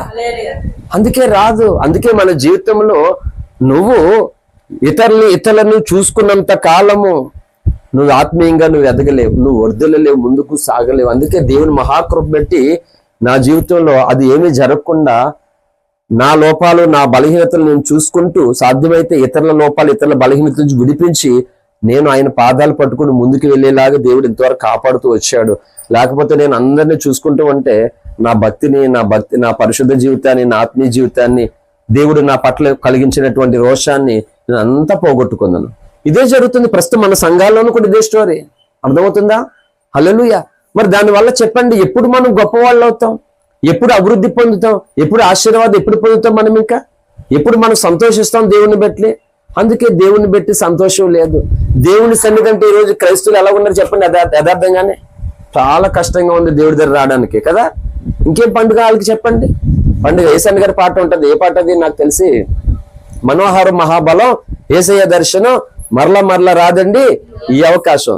యేసయ్య దేవుని సన్నిధులు అంటే పాడిన వారికి పండగ, పాడిన వారికి దండగ. మంచి వర్ణాలు ఉన్నాయి. ఎప్పుడో నేను చాలా సంవత్సరాల క్రితం మా వదిన పాడినప్పుడు విన్నాను ఆ పాట. నాకు తెలియదు ఆ పాటలు అంతగానే. సోమన్ రాజు అని చర్చిలో పాడతారు, తిమోతి పాస్టర్ గారు పాడేవారు. వీళ్ళ దగ్గర విన్నవాడిని పాటలు ఎక్కువ. యేసయ్య గారి పాటలో మా వదిన సోమన్ రాజు అన్నయ్య, తిమోతి పాస్టర్ గారు వీళ్ళే పాడేవారు ఎక్కువగానే. ఎందుకంటే వీళ్ళందరూ అక్కడి నుంచి వచ్చారు కదా. ఇప్పుడు మా తమ్ముళ్ళు పాడుతుంటారు. హల్లెలూయా. సో నిజమే, మనకి ఎప్పుడు కూడా దేవుడు పండుగ వాతావరణం, పండుగలో ఉన్నటువంటి ఆ ఉజ్జీవము, ఉల్లాసము, ఆనందము, సంతోషము ఇది పొందుకోవాలని దేవుడు కోరుతున్నాడు. కానీ క్రైస్తవ జీవితంలో ఈ రోజు రక్షణ ఆనందమే లేదండి. నేను రక్షణ పొందానన్న ఆనందమే లేదు క్రైస్తవుల్లోనికి. ఇంక దేని పెట్టి ఆనందిస్తారు చెప్పండి? ఇస్తారా? అసలు మొదటిదే లేదు, ఇంకా కొసరిదేం వస్తుందండి? రక్షణ ఆనందమే లేదు ఈ రోజు క్రైస్తవుల్లోనూ. ఇది చాలా ఒక డెడ్లీ సీరియస్ మ్యాటర్, కానీ ఒక అద్భుతమైనటువంటి సందేశం ఇది. హల్లెలూయా. కాబట్టి ఇస్సాకును గూర్చి ఆదికాండం 26:13 చెప్పబడింది ఏంటంటే, అతడు గొప్పవాడగు వరకు క్రమముగా అభివృద్ధి చెందెను. ఇప్పుడు ప్రశ్న, గొప్పవాడంటే ఎవరు అన్నాను. ఒక్కొక్కరు చెప్పారు. కాంచన ధనవంతులు అంది. అక్కడ ఏం చెప్పాను? లోకంలో ధనవంతులు అన్న గొప్పవారు అంటే ధనవంతులు అవ్వాలి. ఇప్పుడు చెప్తున్నాను, క్రైస్తవ లాంగ్వేజ్ లోనికి రండి. ఇప్పుడు అది చెప్పి నేను త్వరగానే ముగిస్తాను మీకు. హల్లెలూయా. నిజమే, దేవుడు తన ప్రజలైనటువంటి మనల్ని గొప్పవారుగా చూడాలనుకుంటూ ఉన్నారు. ఏ గొప్పవారు, ఎలాంటి గొప్పవారు అంటే చూడండి అలాగా. ఏంటి అంటే, నువ్వు లోకం నిన్ను చూస్తున్నప్పుడు వారి ఎదుట నీవు బలహీనురాలుగా ఏంటి, బలహీనతో అన్ని విధాలుగానే, ఆర్థికంగా, శారీరకంగా, ఆత్మీయంగా అన్ని విషయంలోనూ కూడా ఏంటి, డబ్బు లేదు, సరైన ఆరోగ్యం లేదు, సరైన ఎడ్యుకేషన్ లేదు, సరైనటువంటి బ్యాక్గ్రౌండ్ లేదు, సరైనటువంటి స్థాయి లేదు, ఒక ఐడెంటిటీ లేదు. ఇన్ని విధాలుగా చాలా అణగారిగినటువంటి బలహీన స్థితిలో మనం ఉండొచ్చు. అలాంటి స్థితిలోనూ కూడా ఉండి నన్ను దేవుడు ఏం చేయాలి తెలుసా? లోకం చూసినప్పుడు నువ్వు గొప్పవాడుగా, గొప్పదానిగా ఉండాలనుకుంటున్నాడు. హల్లెలూయా. చూడండి, ఈ రోజు అనేక మంది క్రైస్తవులు గొప్పవారిగా, అంటే ధనం ఉంటే చాలు మేము గొప్పవాళ్ళు, అందరూ మా కాళ్ళ దగ్గరికి వస్తారనుకున్నటువంటి క్రైస్తవ బోధకులకి, క్రైస్తవ విశ్వాసులకి కూడా చెంప చెల్లు అనేటువంటి సందేశము. హల్లెలూయా. ఏం చెప్పనా ఏంటి, జోసెఫ్ అనేటువంటి నేను, నా పరిచర్యలో నన్ను ఫాలో అవుతున్నటువంటి ఆత్మీయులు, నేను మిమ్మలను, అంటే ఒక తల్లిదండ్రులు తమ పిల్లలను ఎలా ఉండాలని కోరుకుంటారు, ఉంటది కదా కోరిక తల్లిదండ్రులు పిల్లల్ని. అలాగే ఒక సేవకుడిగా, ఒకవేళ సంఘంలో మీరందరూ కూడా బోధకుడా, నువ్వు మా ఆత్మీయంగా మమ్మల్ని నడిపిస్తున్నావు కదా, అసలు నీ టార్గెట్ ఏంటి మా పట్ల? మీరు మమ్మలను ఎక్కడ పెడదాం అనుకుంటున్నారు, ఎలాంటి విశ్వాసంలో మమ్మల్ని మీరు తీసుకెళ్తున్నారని మీరు అందరూ నన్ను కలిపి అడిగితే, ఒకవేళ ఇదే మాట ప్రతి సేవకుని, ప్రతి సంఘం అడగండి, నేను చెప్తాను, సవాల్ చేస్తాను నేను. కానీ నన్ను అడగండి, మీరు అందరూ 4 స్థలాల్లో ఉన్నటువంటి మీరు నన్ను అడగండి, నేనేం చేద్దాం అనుకున్నా తెలుసు? అసలు నా సేవా విధానంలోనే, అసలు నా వాక్య, నా టీచింగే ప్రతి స్థలంలోనూ నేను ఏం కోరుకుంటున్నాను ప్రతి వారి పట్ల అంటే, మీరు లోకం దృష్టిలో చిన్నవాళ్ళు, లోకం దృష్టిలో బలహీనులు కావచ్చు, కానీ మీరు అదే లోకం దృష్టిలో దేవుని ఎదుట గొప్పవారిగా చేయాలనుకుంటున్నాను నేను. ఎలా అంటే చూడండి, ఎలా అంటే మీరు ఉన్నతమైన వ్యక్తిత్వము కలవారిగా నిలబెట్టాలనేది నా ఐడియాలజీ, నా టీచింగ్. హల్లెలూయా. అంటే ఏంటి, ఇప్పుడు చెప్పాడు, డబ్బుతో ఉంటుందా వ్యక్తిత్వం అనేది? డబ్బుతో ఉండదు వ్యక్తిత్వం. అందుకే చెప్తాను, డబ్బు మన దగ్గర లేదు ఈ రోజు. ఇంకా చెప్పాలంటే ఈ రోజు అగాపే సంఘంలోనే డబ్బు లేదు, అగాపే సంఘంలోనే చాలా కరువు ఉంది ఈ రోజు. కానీ ఖచ్చితంగా మనకి డబ్బులో మనం లేనోళ్ళు కావచ్చు, కానీ వ్యక్తిత్వంలో మాత్రం మనం గొప్పవారుగా ఉండాలి. ఎలాంటి గొప్పవారు తెలుసా? మనకంటే చాలా ఎన్నో రెట్లు బలవంతుడిగా ధనవంతుడిగా గొప్పవాడిగా ఉన్నాడో ఆ వ్యక్తి కూడా మనతో పోటీ పడాలి మన వ్యక్తిత్వం కోసం. హల్లెలూయా. అసలు భక్తి నిన్ను అలా చేయాలనుకుంటుంది అన్నమాట. దేవుని ఆలోచన విధానం ఇది. ఇన్ని సంవత్సరాలు నా టీచింగ్, నా సేవా విధానంలో ఉన్నటువంటి భారం ఏంటంటే ఇది మెయిన్ మాట. మిగతా సంఘాలు చూడండి, పాస్టర్ గా మేము దశంభాగం ఇచ్చేస్తాం, మేము అది ఇచ్చేస్తాం, మేము చేసేసుకుంటే వెళ్ళిపోతున్నారు. కానీ ఇది వ్యక్తిత్వంలో జీరో. అవునే కదా, వ్యక్తిత్వంలో జీరో ఉన్నారు. అందుకే చెప్తాను, ఈ 7వ నెల ఉపవాస ప్రార్థనలో నాకు రాత్రి వరకు కూడా అర్థం కాలేదు. ఏంటి గందరగోళం, ఈ వ్యతిరేకత ఏంటి, రాత్రి వరకు అర్థం కాలేదు. జీరో నేను చూసుకుంటే అప్పుడు మధు వచ్చాడు. ఓహో 7వ నెల, అవును కదా, సెప్టెంబర్లో అయింది, అక్టోబర్లో స్టార్ట్ చేశాను. ఈ 7వ నెల ప్రార్థనలో వేసేద్దాం అనుకుంటున్నాను. నన్నే సాతానుడు ఫస్ట్. హల్లెలూయా. ఆడు బాబు తరం కాదు, ఆడు తాత తరం కాదు వేసేయడానికి. మా అయితే మంచమే పడుకోబెడతాడు అంతే. ఏ సిలిండర్లో ఏ రక్తం ఎక్కించేలా చేస్తాడంతే. దానివల్ల నాకే మేలు, కొంత రెస్ట్ లో ఉంటాను. ఆడికి మేలే కాదు, ఇంకా బలం పుంజుకుంటాను. హల్లెలూయా. అంతే కదా, ఆడికి ఏమి మేలేం కాదు, నాకే మేలు. మనం ఏదన్నా మానేస్తే కదా జరగవలసిన అన్ని కూడా జరిగిపోతున్నాయి. ఏమి ఆగిపోయేది ఏమీ లేదు, అన్ని జరుగుతున్నాయి కదా. ఏంటి ఆదివారం మొత్తం రొట్టె విరిచడం మానేసామా బాలేదని 4-2 చేసేసాం, 4-3 చేసేసాం. ఆడికి నష్టమే కదా. అలాగా ఆడి ప్లాన్ అంటే మొత్తమే చేయకూడదని. అదే మనం ఏంటంటే ఏ విధంగానే చేయాలని. కాబట్టి నేను అదే చెప్తున్నాను. చూడండి, నాతోటి డాక్టర్స్ పిల్లలు, పోలీస్ పిల్లలు, మాస్టర్ పిల్లలు నాతో పోటీ పడేవారు చదువు విషయంలో కూడా. ఆటల్లో నేను అంత అలాగ ఉండేవాడిని, చదువులోను కూడా అలాగ ఉండేవాడిని. నేను బీద ఫ్యామిలీలో ఉన్నాను, నేను బలహీనంగా ఉన్నాను నేను అనుకునేవాడిని కదా. అసలు నేను ఉన్నటువంటి రంగంలో నేను టాప్ లో ఉండాలని కోరుకునేవాడిని అంతే. ఈ రోజు కూడా క్రైస్తవ జీవితం కూడా అంతే. నేను చిన్నోడే, నేను బలహీనుడే, నేను బేదోడే. కానీ నా చుట్టూ వందలాది మంది బోధకులకు లేనటువంటి వ్యక్తిత్వముతో దేవుడు కృపబెట్టి ఈ రోజు నేను ఉన్నానన్నమాట. హల్లెలూయా. అందుకే చెప్తున్నాను, మనం ఏ విషయంలో గొప్పవారం అంటే ఉన్నతమైనటువంటి వ్యక్తిత్వంలో గొప్పవారుగా కావాలన్నమాట. అప్పుడు ధనవంతుడు అనుకుంటాడు, నువ్వు బేదవాడు, బేదదాను అని చెప్పాడు అనుకుంటాడు. చూస్తే అప్పుడు వాడికి అర్థమవుతుంది అన్నమాట, నా దగ్గర డబ్బు ఉంది కానీ వాళ్ళకు ఉన్నటువంటి వ్యక్తిత్వము. ఎందుకు వ్యక్తిత్వం అంటే ఏంటి? మంచి గుణం. హల్లెలూయా. మంచి గుణం. ఈ రోజు మనం అభివృద్ధి పొందవలసిన దేంట్లో అనుకుంటున్నారు చెప్పండి ఒక మాట. ఈ రోజు క్రైస్తవులు చెప్తున్నాను, ప్రార్థన చేసేసుకుంటున్నారు, ప్రార్థనకి వెళ్ళిపోతున్నారు, పాటలు పాడుకుంటున్నారు, చర్చలకు వెళ్ళిపోతున్నారు, సభలకు వెళ్ళిపోతున్నారు, వచ్చేస్తున్నారు. కానీ వ్యక్తిత్వం ఏమైనా చేంజ్ అయిందా? సరైన వ్యక్తిత్వాలు లేవు ఈ రోజు సంఘాలలో జనులకి. మరి చెప్పండి, సరైనటువంటి వ్యక్తిత్వాలు లేనటువంటి వ్యక్తులను తీసుకొచ్చి దేవుడు పరలోక రాజులో పెడతాడా? చెప్పండి. అందుకని మన దేవుడు గొప్ప వ్యక్తిత్వము కలిగినటువంటి దేవుడు. నేను పాస్టర్ గారితో ఇప్పుడు మాట్లాడుతూ వచ్చాను. ఏమని తెలుసా, దేవుణ్ణి భూమి మీద ఉన్నటువంటి మనుషులు, క్రైస్తవులు గాని అన్యులు గాని అందరూ కూడా ఆలోచన చేస్తే అందరం కూడా దేవుణ్ణి తప్పుపెట్టడానికి బోల్డన్ని ఉంటాయి. ఎవరిని తప్పుపెట్టడానికి? దేవుణ్ణి తప్పుపెట్టడానికి బోల్డ్ ఉంటాయి. నేను ఇందాక ఒక మాట అన్నాను, అంటే దేవుడు కొంతమందిని ఇలా తీసుకెళ్లిపోతాడు కదా, తల్లి లేకుండా ఈ భూమి మీద బ్రతకడం. ఒక చిన్న బిడ్డ కోసం మేము మాట్లాడుకుంటూ వచ్చాం. చిన్న వయసులో తల్లి లేకుండా చాలా కష్టం, నాకే ఇంకా బాధ ఉండిపోతుంది. కానీ చిన్న పిల్లలు తల్లి లేకుండా ఎలాగా పాపం చాలా కష్టం కదా అని బాధతో మాట్లాడుకుంటూ వచ్చామాట. నిజంగా దేవుడు ఎందుకు ఇలా చేస్తాడు అసలు? కొన్నిసార్లు నిజంగా దేవుడిని తప్పుపడడానికి బోల్డ్ అవకాశాలు ఉంటాయి అని అన్నాను అనమాట. నిజమే, మంచి వాళ్ళని తప్పుపడడానికి, దేవుణ్ణి తప్పుపడడానికి బోల్డ్ అవకాశాలు ఉంటాయి. కానీ దేవుణ్ణి తప్పుపెట్టే ముందు ఇది న్యాయంగా నేను తప్పుపడతానని ఎవడన్నా నిరూపించగలడా? ఎవ్వడూ నిరూపించలేడు మాట. మనం ఒకవైపే చూస్తాం. ఇప్పుడు మనం బాధపడుతున్నాం, ఒకవైపే చూస్తావు అంతా. రెండో వైపు చూస్తే అదే అనవసరంగానే బాధపడతాను అనుకుంటారు. అదవుతుందా? అంటే మన వ్యక్తిత్వం వేరు, ఆయన వ్యక్తిత్వం వేరు. మనం ఆలోచించే స్థాయి వేరు, ఆయన ఆలోచించే స్థాయి వేరు. నేను అదే చెప్తున్నాను, మీకు చెప్పిన మనల్ని సాతానుడు సరైనటువంటి స్థితి లేని వారిగా, బలహీనులుగాను, రోగులుగాను, సరైన ఆర్థిక వసతి లేకుండా ఇలా ఏదో బలహీనంగా వాళ్ళు ఉంచగలిగాడు.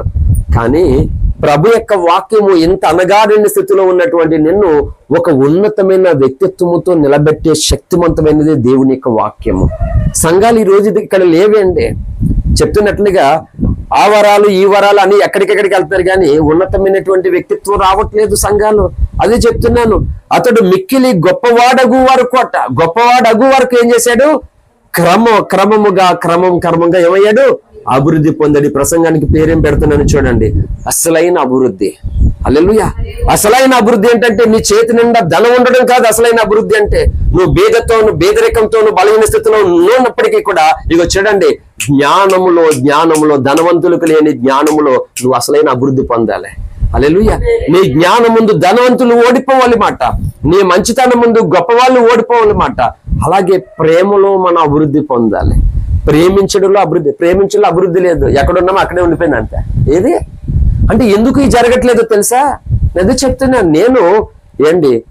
మనం ఉన్నటువంటి స్థితి, ఉండకూడని స్థితి, ఉండవలసిన స్థితి, 3 సంగతులు నేను చెప్తున్న మెసేజ్లు. మీరు ప్రతి మెసేజ్ ని కూడా జాగ్రత్తగా మీరు ఆలోచించాలి తొన్నలుగానే. చూడండి, ఏంటి ఉండవలసినటువంటి స్థితి, ఉన్న స్థితి, ఉండకూడని స్థితి. అర్థమైందా క్లియర్గా? అంటే అర్థం ఏంటి? పాస్ట్, ఫ్యూచర్, ప్రెజెంట్ మాట. 3 కాలాలు, వర్తమాన, భూత, భవిష్యత్ కాలాలాగా. అలా 3 ఉంటాయి మనలో. ప్రస్తుతం మనం అందరూ స్థితిలో ఉన్నామండి. ఉండకూడని స్థితి ఒకటి ఉంటది, ఉండవలసిన స్థితి, కానీ ఆల్రెడీ ఉన్న స్థితి ఒకటి ఉంది. ఇప్పుడు మనందరం ఇప్పుడు ఎవరికాలికి ఒక స్థితి ఉందంతే. ఇప్పుడు ఆ ఉన్న స్థితిలోనే ఉండకూడని స్థితి ఒకటి ఉంటుంది, ఉండవలసిన స్థితి. అంటే 3 ఉన్నాయి మాట మనలో. అయితే నేను చెప్తున్నాను చూడండి, చాలా అద్భుతమైన సందేశం, నేను చాలా హ్యాపీగా సందేశం చేస్తున్నాను అనమాట. దేవుని కృప బట్టి ఇందాక నేను ఒకసారి కృప ప్రార్థన చేస్తుంది కదా, దేవుడు చాలా ఒప్పించాడు నాకు. ఇప్పుడు ఎంత ఒప్పుకుందంటే, సంసోను సింహాన్ని చీల్చేశాడు కదా, ఇప్పుడు అంత సింహాన్ని కూడా చీల్చేసి అలా పాడేసి అంత సామర్థ్యం, అంత బలం నాలో ఉంది ఇప్పుడు మాట. హల్లెలూయా. ఎందుకంటే అందరూ భారం కలిగి ప్రార్థన చేస్తున్నప్పుడు దేవుడు వదిలేడు ఖచ్చితంగానే కదా. నేనేం చెప్తున్నానో తెలుసా మీకు? క్రైస్తవ జీవితంలో మనం ఏం చేస్తున్నాం తెలుసా? మనం అనుకున్నవే జరగాలనుకుంటున్నాం మనం. అది చాలా తప్పు. మనకు అనిపించిందే చేసాడు, ఇది ఇంకా పెద్ద తప్పు. ఏంటి? మనం అనుకున్నదే జరగాలనేది పెద్ద తప్పు, మనకు అనిపించిందే చేసేయడం ఇంకా పెద్ద తప్పు. ఇదే జరుగుతుంది క్రైస్తవుల్లో. అంటే ప్రార్థనలో కూడా అక్కడే తిరుగుతున్నాయి. మనం అనుకున్నది జరగడం కొరకు ప్రార్థన, మనం చేయాలనుకున్నది చేసేయడం కొరకు ప్రార్థన. ఇది కాదు. నిన్న పెదవసలో కూడా అద్భుతమైన సందేశం చెప్పాను నేను. ప్రార్థన కొని చెప్పానా లేదా? హల్లెలూయా.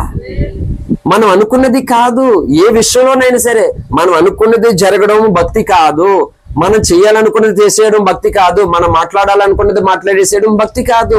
అందుకే చెప్తాను, అలాగే ఉంటే ఏమి దేవుని అభివృద్ధి నీలో? అది దేవుని అభివృద్ధి ఏం కాదు. అందుకే ఇది చూసి సాతానుడు హేళనతో నవ్వుతున్నాడు మాట. బలహీనలు ఉంటాయి, లోపాలు ఉంటాయి, అది వేరే. నేను చెప్తున్నాను చూడండి, నీలో నాలో ఉన్న ఏ బలహీనత అయినా, ఏ లోపమైనా నీ అభివృద్ధికి అది అడ్డు ఉండకూడదు. హల్లెలూయా. అర్థమవుతుంది నేను చెప్పేది? నీ అభివృద్ధికి, నీ ఎదుగుదలకి, నీ ఆశీర్వాదానికి అది అడ్డు ఉండకూడదు, అది కారణం అవ్వకూడదు. కానీ ఈ రోజు అదే కారణం అయిపోతుంది. రోమాలో అంటాడు పౌలు, ఏమైంది? కొంతమందికి జ్ఞానం ఉందంట, కానీ ఆ జ్ఞానం ఎలా లేదట. చూడండి, కొంతమందికి ఆసక్తి ఉందంట. నా బైబిల్స్ కూడా చాలా చిన్న చిన్న అక్షరాలు పడుతున్నాయి నాకు. హల్లెలూయా. వయసు అయిపోతుంది కదా, కళ్ళు కూడా కనబట్టలేదు నాకు. మరి బోల్ మంది పిల్లలు ఉన్నారు కదా. అక్కడ ఏముంటదంటే, మీ ఆసక్తి జ్ఞానానుసారమైనది కాదు అంటాడు పౌలు రోమా పత్రికలోనే. 12 వారు దేవుని యందు ఆసక్తి గలవారని వారిని గూర్చి సాక్ష్యం ఇచ్చుచున్నారు. రోమపత్రిక 12, వారు దేవుని యందు ఆసక్తి గలవారని వారిని గూర్చి సాక్ష్యం ఇచ్చుచున్నాను. అయినను వారి ఆసక్తి జ్ఞానానుసారమైనది కాదు. చూడండి, వాళ్ళు అంట ప్రభునందు ఆసక్తి కలిగిన వారని సాక్ష్యం ఇస్తున్నాడు దైవజనుడు. కానీ ఇప్పుడు ఆసక్తి ఎలా లేదట? జ్ఞానానుసారంగా లేదట. హల్లెలూయా. అందుకే చెప్తున్నాను, ఈరోజు మన జ్ఞానంలో కూడా ఏమవ్వాలి? అభివృద్ధి పొందాలి. మన డబ్బు అంటారా ఒక మాట చెప్తున్నాను. ఫస్ట్ ఆఫ్ ఆల్ క్రైస్తవులైనటువంటి మనం డబ్బు కావాలి, డబ్బు లేకపోతే ఏమీ జరగదు. కానీ క్రైస్తవ జీవితంలో డబ్బు ఎంత అవసరమో అంతకు మించి మనకేం చెప్పినా దేవుని ఉన్నతమైనటువంటి ప్రేమలో అభివృద్ధి పొందడం అంతకంటే అవసరం. ఏంటి? డబ్బు ఇహలోక అవసరాలు మనకి తీరుస్తుంది, అవునా కదా? డబ్బుతోటి ఇప్పుడు పరలోకానికి ఫ్లైట్ వేసుకుని వెళ్ళిపోవచ్చా?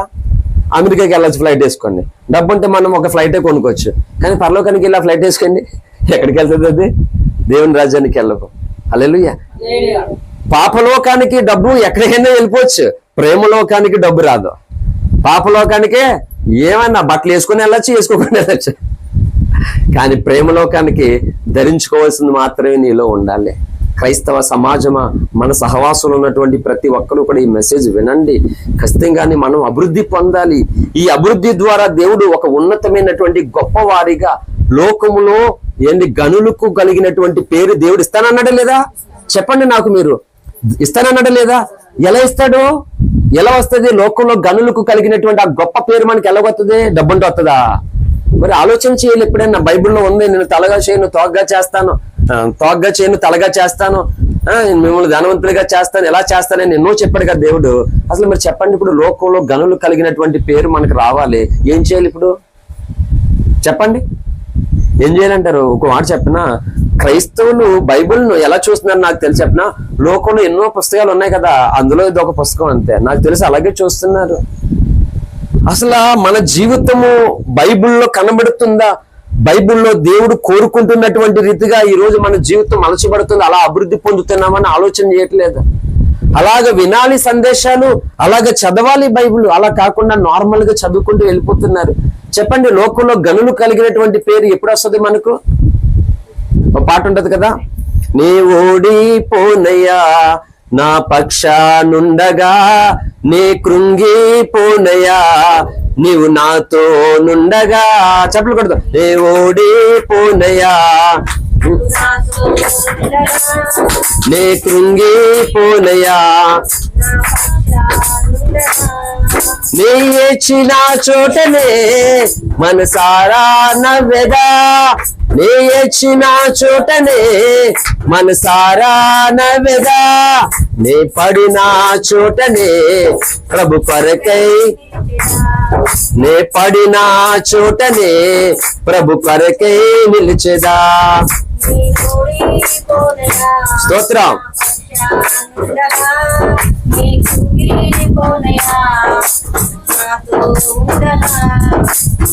అవమానం పొందిన చోటే అభిషేకం నాకిచ్చావే, వెలివేయబడిన స్థలములో నన్ను నిలిపినావే.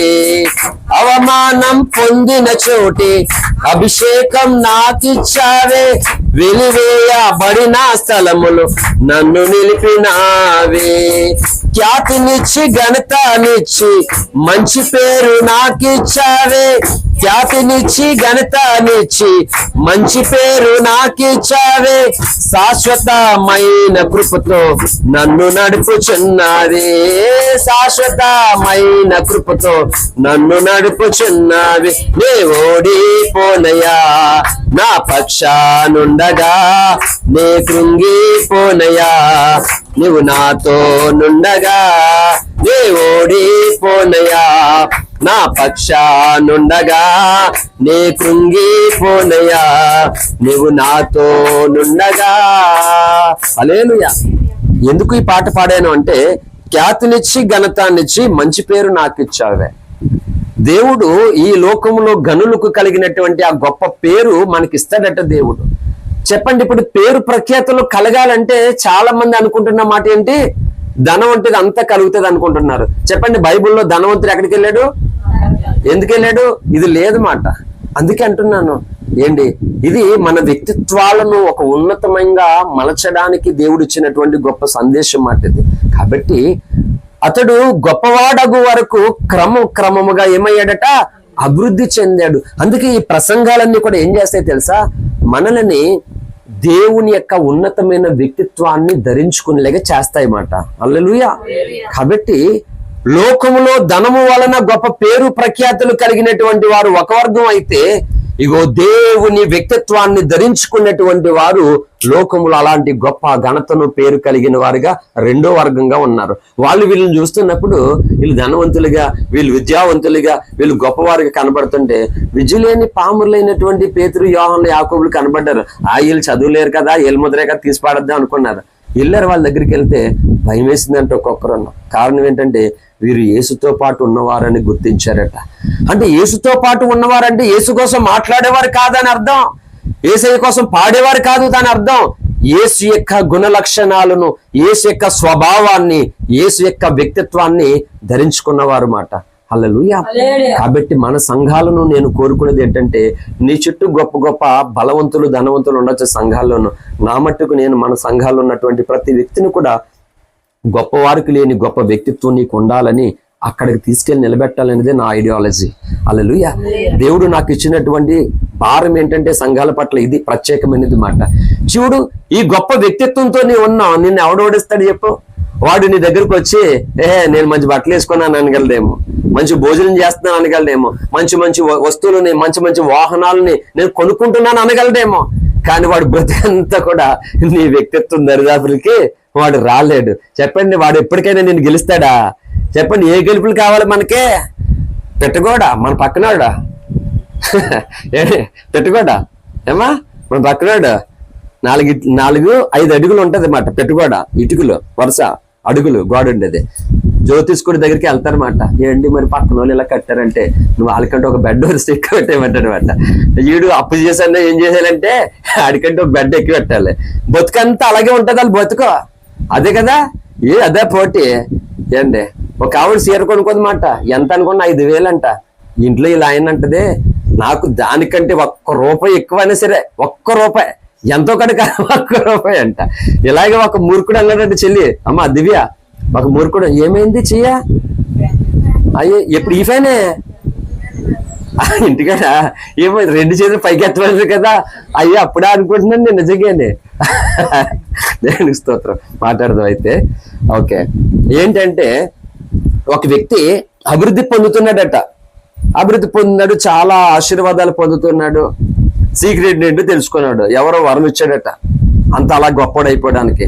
ఆ వరం నాకు కావాలని చెప్పేసి ఈ వ్యక్తి మొత్తం మీద అలా దీర్ఘంగా చాలా కాలంగా తపస్సు చేశాడు. తపస్సు చేస్తే ఆ వరం ఇచ్చేటువంటి ఆయన ప్రత్యక్షమయ్యాడు. ఆ పేరు ఎందుకు మళ్ళీ మనకి?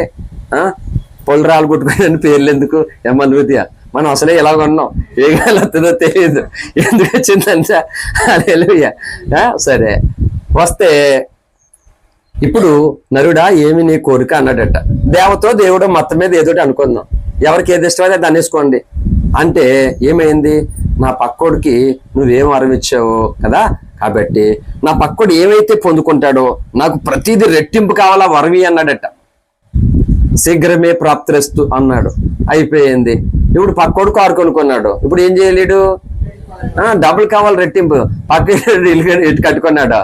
బంగారం కొనుక్కున్నాడు. ఈ చేతికి ఉంగరం, ఇప్పుడు 2 చేతులకు ఉంగరాలే అలా కోరుకున్నాడంట. ఏంటి ఈడు ఇంత ఎక్కువ, నేను ఏం చేస్తుంది రొట్టింపు వచ్చేస్తుంది అని ఆడికి అర్థమయ్యిందట. ఆడు ఏం చేసాడంటే ఆలోచించి కొనుపొడి చేసుకున్నాడంటే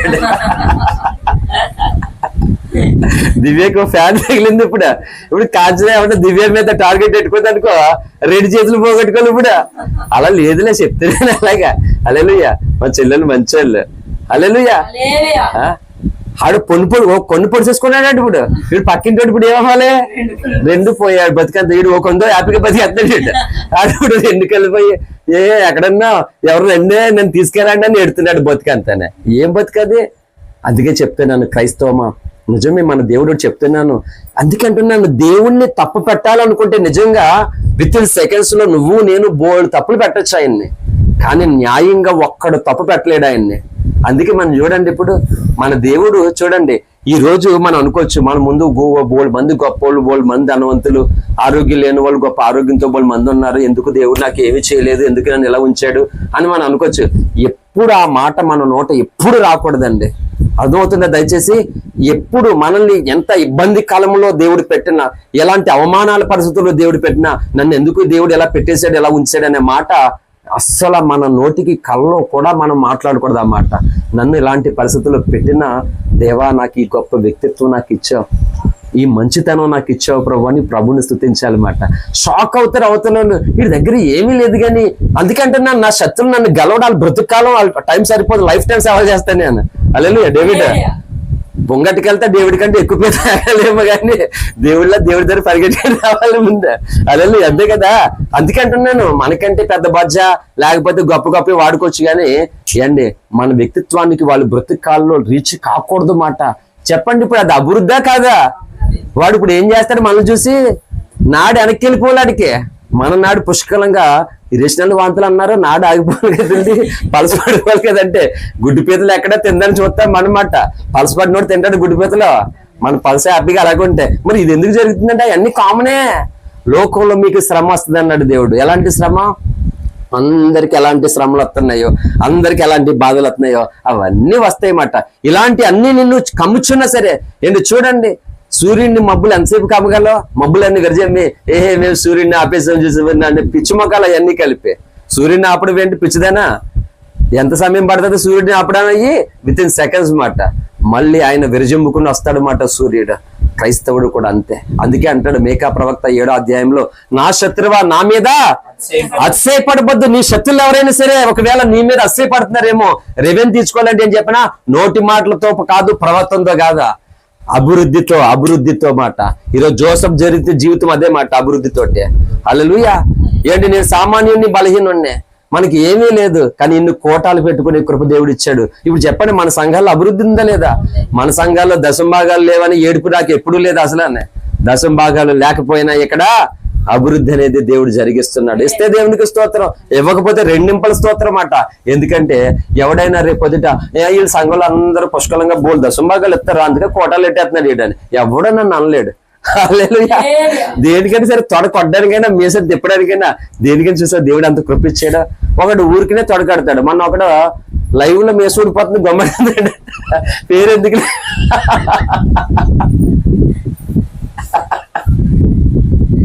దేవునికి స్తోత్రం. చెప్పండి, నిజంగా మనకి పండుగ కాదా?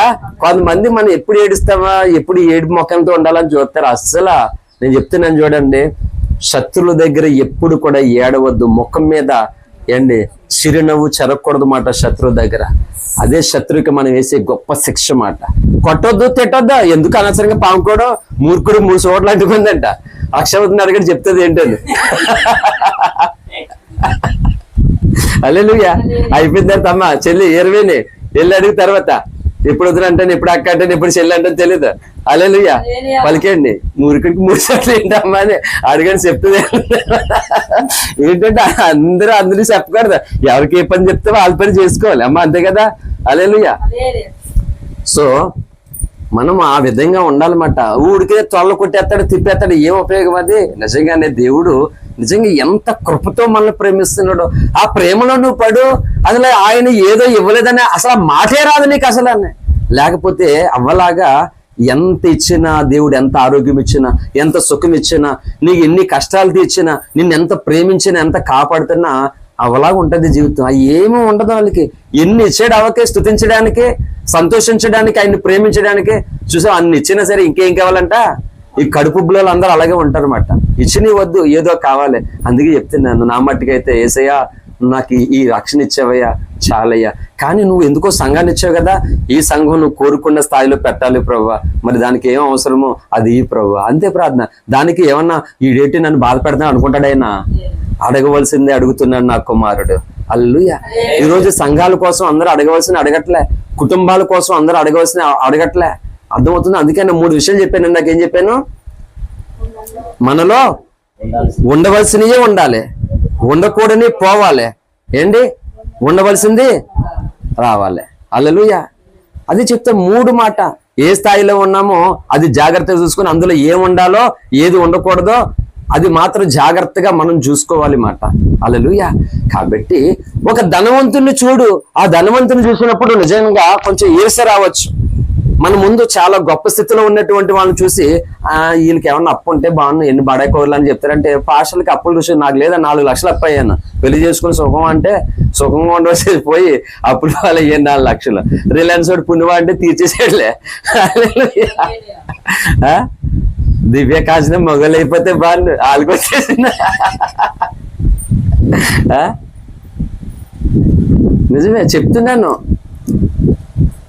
ధనవంతుడు ఉన్నాడు, లాజరు ధనవంతుడి కథలోను. ఇప్పుడు చెప్పండి, ఇద్దరిలో ఎవరు గొప్పవాళ్ళు?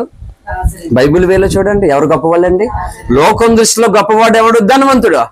కానీ దేవుని దృష్టిలో, దూతల దృష్టిలో, పరిశుద్ధుల దృష్టిలో, భక్తుల దృష్టిలో గొప్పవాడు ఎవరో? ఇప్పుడు చెప్పండి, ప్రసంగం విన్నారు కదా, నిజంగా మీరు ఎవరి దృష్టిలో గొప్పవారుగా ఉందాం అనుకుంటున్నారు చెప్పండి. అర్థమవుతుందా? దేవుని దృష్టిలో గొప్పవారు అన్నప్పుడు నీ ప్రార్థన కూడా గొప్పగా ఉండాలన్నమాట. హల్లెలూయా. నీ అందుకంటున్నాను, వ్యక్తిత్వంలో అభివృద్ధి పొందితే. నేను ఎందుకు స్టార్టింగ్ వ్యక్తిత్వం దగ్గరకు వచ్చా తెలుసా? వ్యక్తిత్వంలో నువ్వు గొప్ప స్థితిలోకి నువ్వు రాగలిగితే చాలు, ఆటోమేటిక్ గా నీ శత్రువులు అందరికంటే ఉన్నత స్థితిలో నువ్వు ఉంటావు అన్నమాట. హల్లెలూయా. మనం ఎప్పుడు కళ్ళు తిరిగి పడిపోతాయి, ఎప్పుడు వాంతులు అయితే, ఎప్పుడు డాక్టర్ వచ్చేస్తాడో తెలీదు. కానీ ఇలా చూసి మన శత్రువులు నవ్వుకునే లోపల మన వ్యక్తిత్వం ఎన్నో చేయవలసింది చేస్తుంది అన్నమాట. అయిపోయింది అనుకుంటున్నాం, ఏంటరా బాగాలేదన్నారు కదా, ఏంటి తిరిగి లైవ్ లో ఈడే కనబడుతున్నాడు బాగాలేదన్నారు అనుకుంటారు. అదే ఇది ఇదే. అవసరమైతే మంచం మీద పడుకుని లైవేడతాం. కదా హల్లెలూయా, మంచం మీద పడుకుని లైవేడతాం అవసరమైతేనే. అంతే కదా. ఆ లైవ్ లోనే వాంతులు చేసేసుకుంటాం. ఎన్నవాడు వింటాడు, చూసేవాడు చూస్తాడు, లేకపోతే పోతాడు అంతే. ఏది ఆపొద్దు మాట. అందుకే చెప్తున్నాను దేవుని పిల్లలారా, దేవుడు మనల్ని, సాతానుడు మనల్ని చూసి, మన స్థితి చూసి నవ్వుకుని హేళన చేయాలనుకుంటున్నాడు. వాడు నవ్వు విత్-ఇన్ సెకండ్స్ లోనే అయిపోవాలన్నమాట. వాడికి ఏడిపే మిగలాలి. మన శత్రువులు మన మీద అసహించాలనుకున్నటువంటి వారికి ఏడిపే మిగలాలన్నమాట. అది చేయాలంటే ఒకటే పని మాట, మీరు వ్యక్తిత్వం మలచబడాలి మాట. వ్యక్తిత్వంలో మిమ్మల్ని మించిన మొనగాడు ఉండకూడదు మాట. వ్యక్తిత్వంలో మిమ్మల్ని మించిన బలవంతులు ఉండకూడదు మాట. అది కట్టబడాలి. కాబట్టి అతడు గొప్పవాడగు వరకు క్రమముగా అభివృద్ధి పొందాడు. అందుకే అసలైనటువంటి అభివృద్ధి. కనుక ఇది చాలా విలువైనటువంటి సందేశమే. క్లోజ్ చేస్తున్నాను, ముగింపులో వస్తున్నాను. వ్యక్తిత్వం అయిపోయిందా అంటే, వ్యక్తిత్వం అంటే నీ మంచితనం. అంటే మంచితనంలో నువ్వు అభివృద్ధి పొందావు అనుకో, నీ మంచితనాన్ని ఏం చేస్తావు, నువ్వు వెదజల్లుతావు. వ్యక్తిత్వము, మంచితనం యొక్క క్రియలను నువ్వు కనబరుచుకుంటావు. కొంతమంది అలాగే మిగిలిపోతారు, ఏమి వ్యక్తపరుచుకుంటారు, మిగిలిపోవడం అలాగా ఉపయోగము ఏముండదు. క్షమించడంలో నువ్వు అభివృద్ధి పొందాలి. హల్లెలూయా. ఏంటి, నువ్వు ఇతరులను క్షమించడంలో అభివృద్ధి పొందాలి.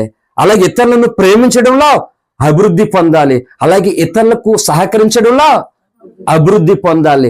ఇతరుల్ని ప్రేమించడంలో అభివృద్ధి పొందాలి. ఇతరుల కొరకు కన్నీరు కార్చడంలోనూ కూడా అభివృద్ధి పొందాలి. ఇవేమీ లేకుండా గొప్పలు ఎలాగైపోతారండి చెప్పండి, అవుతారా?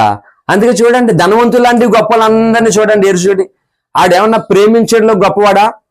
కొన్ని లాజర్ లాంటి బేదోడు ఉన్నాడు కదా, ఎంత ధనవంతుడు కదా, ప్రతిరోజు అతని కోసం చెప్పింది ఊదా రంగు వస్త్రాలు ధరించుకున్నాడని చెప్పింది కదా, అవునా కదా? మరి అంత గొప్పవాడికి ఉన్నప్పుడు నిజంగా గొప్ప మనసు చాటుకోలే లేదమ్మా? చాటాడు ఏమన్నా బేదలాజర్ పట్ల? కనీసం లాజర్కి 2 జతలు మంచి బట్టలు కూడా ఇవ్వలేదు. నేను చెప్పాను, మన సంఘాల్లో కూడా పెదవసలో వినలేదేమో నాకు తెలిసి. ఏం చెప్పింది తెలుసా?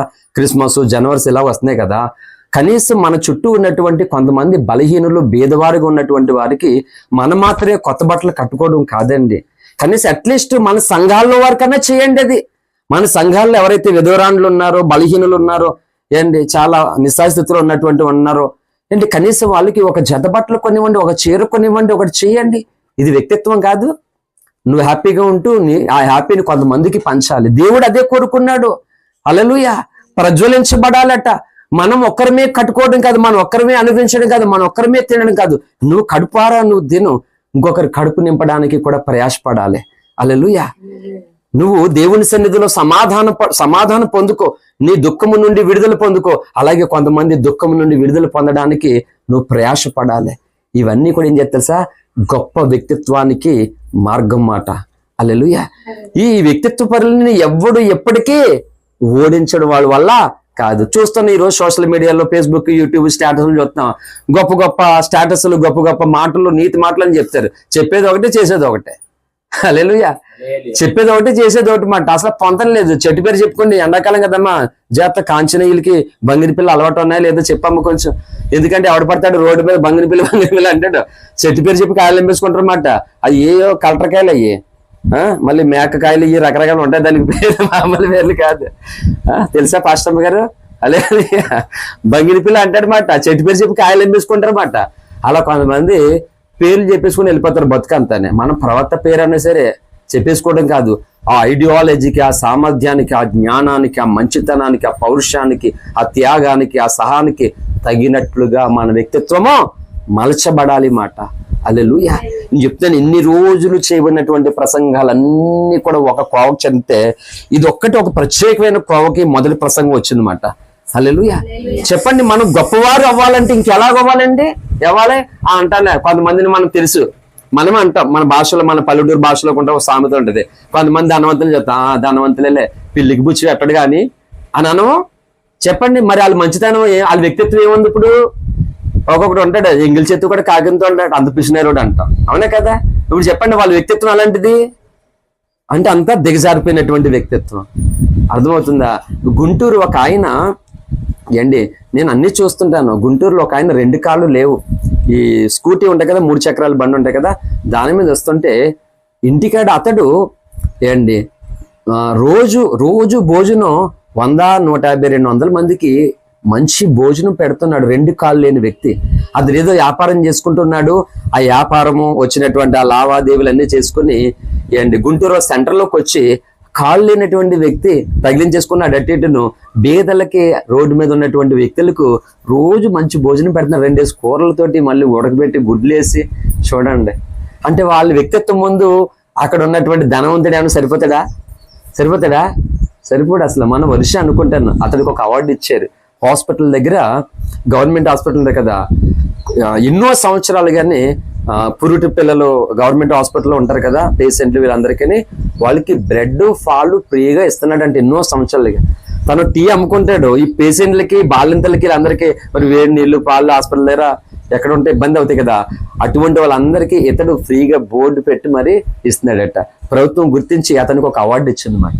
చెప్పండి, వాళ్ళ వ్యక్తిత్వం ముందు ధనవంతుడు ఉన్నాడు, వాడు రూపాయి ఖర్చు పెట్టాడు, వాడు రూపాయి తీడు, పిసినారు అంటాం అన్నమాట. ఏం ఉపయోగం? అలాగే బైబిల్లో ధనవంతుడు లాజరు వ్యక్తిత్వం ముందు వాడు ఏమన్నా ఉందా అసలనే? అదే చెప్తున్నాను నేను, సంఘములో మీరందరూ ఈ ఉన్నతమైన వ్యక్తిత్వంలో ముందు మీరు ఎదగండి. అసలనే ఎవడు మిమ్మల్ని ఓడించగలరు చెప్పండి? అసలు ఇంకొకడు మిమ్మల్ని చూసి ఆడు నవ్వుకోవడం కాదు, ఆడికి నవ్వు రాదన్నమాట. ఆడు పళ్ళు ఊడిపోయినట్లుగా ఆగిపోతాడు అక్కడ. ఆడు మిమ్మల్ని చూసి కామెంట్లు చేయడం కాదు, మీరు కనబడుతుంటే పక్కకి సిగ్గుతో తలదించుకుని పక్కకి వెళ్ళిపోతారన్నమాట ఒక్కొక్కడన్నా. ధనం లేదన్నందుకు మన భేదవాళ్ళు మన ఎవడు చెప్పాడు? ధనంలో మనం భేదవాళ్ళు కావచ్చు కానీ గుణవంతులో ధనవంతులు మనం. హల్లెలూయా. ప్రేమించట్లో ధనవంతులు మనం, వ్యక్తిత్వంలో ధనవంతులు, క్షమించట్లో ధనవంతులు, అడ్డొత్తే తోలు తీడులో ధనవంతులు. 90 సార్లు తోగేస్తాం కదా, బాగానే అయ్యే కదా బాగా తోగేది. ఇంకా జలలు కూడానా, రాయికి మప్పలో కూడా తోగుతుంటాం. హల్లెలూయా. కాబట్టి ఈ వ్యక్తిత్వం అనేటువంటి దాంట్లో చూడండి, ఇది ఒక్కటి ఫెయిల్ అయిపోయి నువ్వు బోళ్ళు పాటలు నేర్చేసుకున్నావు, బోళ్ళు ప్రార్థన చేసేస్తావు, నువ్వు ఏం ఉపయోగం ఉండదు. అందుకే చెప్తున్నాను, నాకు క్రైస్తవ సమాజం మీద ప్రేమ ఉంది, ప్రేమిస్తూ ఉన్నాను, సేమ్ టైము భారం కూడా నాకు ఉంది. ఎందుకంటే వాళ్ళందరూ యేసు రక్తంలో కడగబడినటువంటి వారే, వాళ్ళు పాడైపోవడం నాకు ఇష్టమో లేదు మాట. కాబట్టి వాళ్ళు అడ్డవేని పని ఏది చెప్తే చేసేస్తున్నారు కానీ మంచి పనికి మాత్రం పూనుకోవట్లే. ఒకరిని కొట్టండి, ఒకరిని తిట్టండి అంటే దానికి పరుగులు తీస్తున్నారు కానీ ఏది వాళ్ళ వ్యక్తిత్వం ఎలాగుంది? అది లేదు మాట వాళ్ళ వ్యక్తిత్వం. అది ఈ రోజు మనము గొప్పవారం కావాలంటే ప్రేమలో గొప్పవారం కావాలి. అంటే ప్రేమలో అభివృద్ధి పొందాలి, సహాయం చేయాలి, అభివృద్ధి పొందాలి, క్షమించడంలో అభివృద్ధి పొందాలి.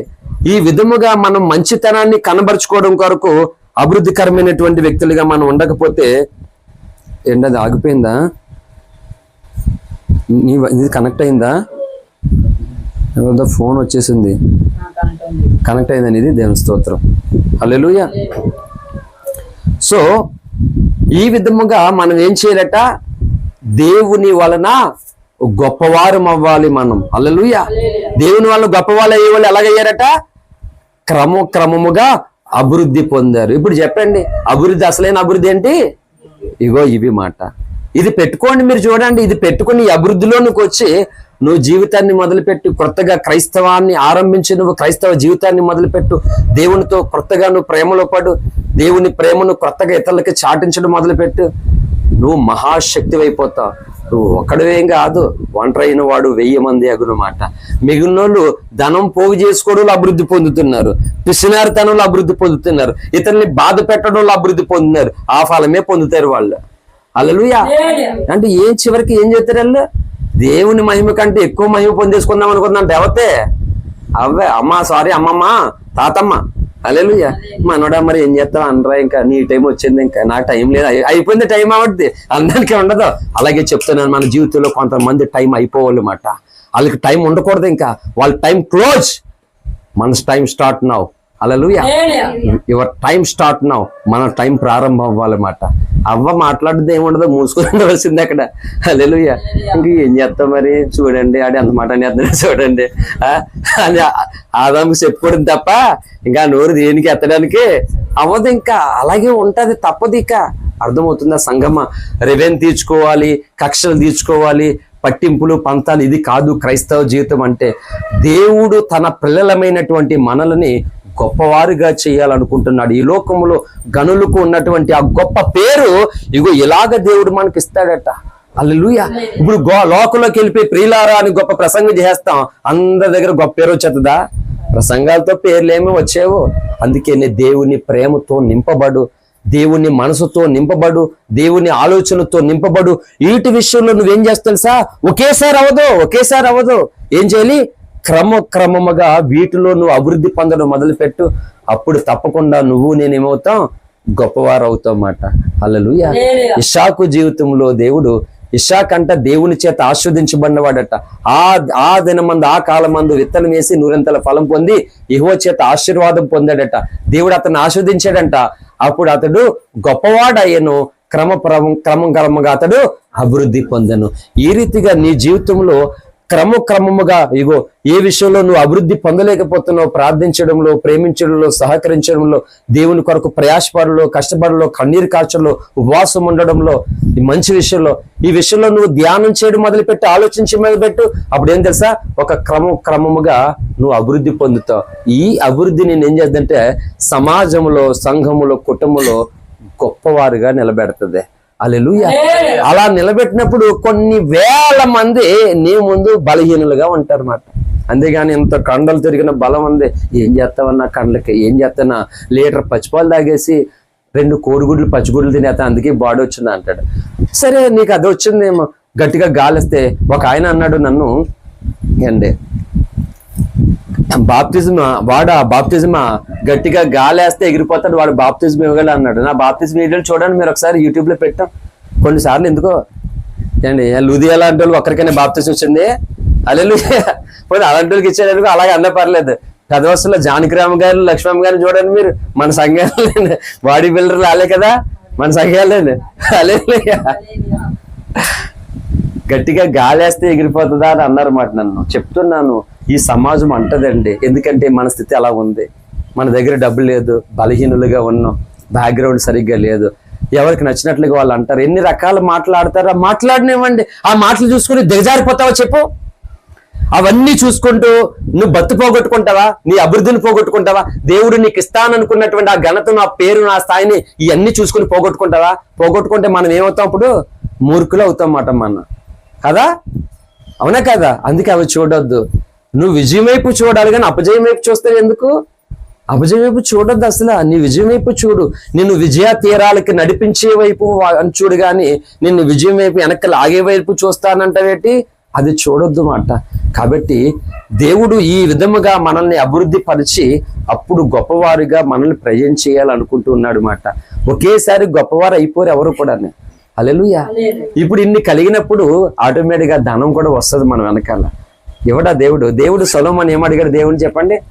తండ్రి, నా తండ్రి మహారాజు, నేనంతా అటువంటిది నాకు అప్పగించే ఈ పనిని నేను ఎలా చేయగలను? నేను బాలుని, చిన్నపిల్లోని, నా వల్ల కాదు ప్రభువా అని చెప్పేసి, ఈ ప్రజలను నువ్వు నా తండ్రికి అప్పగించినటువంటి ఈ జనులను పరిపాలన చేయడానికి నాకు జ్ఞానం అని అడిగాడు మాట. ఇప్పుడు అదే అడిగితే దేవుడు అదే ఇచ్చాడా? ఐశ్వర్యం కూడా ఇచ్చాడు. హల్లెలూయా. అందుకంటున్నాను, నువ్వు అడగాలనుకున్నదే అడిగితే ఎంతసేపు, నీకు కావాలన్నదే అడుగుతాడు ఎంతసేపు, నువ్వు అనుకున్నదే అనుకుంటాను ఎంతసేపు అంటే దేవుడు ఏం చేశాడు? అందుకంటే దేవుడు అనుకున్నటువంటి దాంట్లో ఇది మంచిదే కదా సొలొమోను అనుకున్నదే. ఇప్పుడు సొలొమోను అడిగింది కూడా ఇచ్చాడా లేదా? ఖచ్చితంగా దేవుడు నువ్వు అడిగినవి కూడా నీకు ఇస్తాడు. ఎందుకంటే అది నీకు అవసరం కాబట్టి. హల్లెలూయా. ఎవడా ఖచ్చితంగా ఇస్తాడు మాట. కాబట్టి జ్ఞానంలోను కూడా మనం అభివృద్ధి పొందాలి మాట. అన్ని విషయంలో అపోస్తులట లూకాసు వార్తలో మనకు కనబడుతుంది ఒక మాట, వృద్ధి పొందాలని కనబడుతుంది. చూడండి ఒకసారి లేఖనం చూపించి మనం ఫైనల్ గా ముగించుకుందాం. లూకాసు వార్త 8వ అధ్యాయం అనుకుంటా. చూడండి ఒకసారి 8.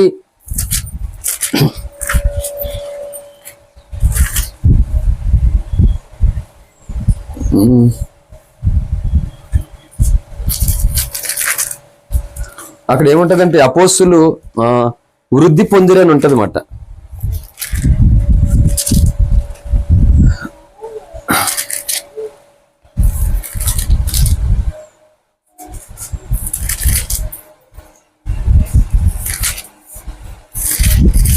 ఎనిమిది 17 ఒకసారి చూడండి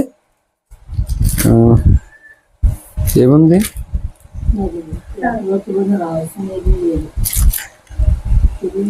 అపోస్తులు మమ్మల్ని వృద్ధి పొందించమని అడుగగాని లూకాసు వార్తలో ఒక చోట వ్రాయబడి ఉంటుంది.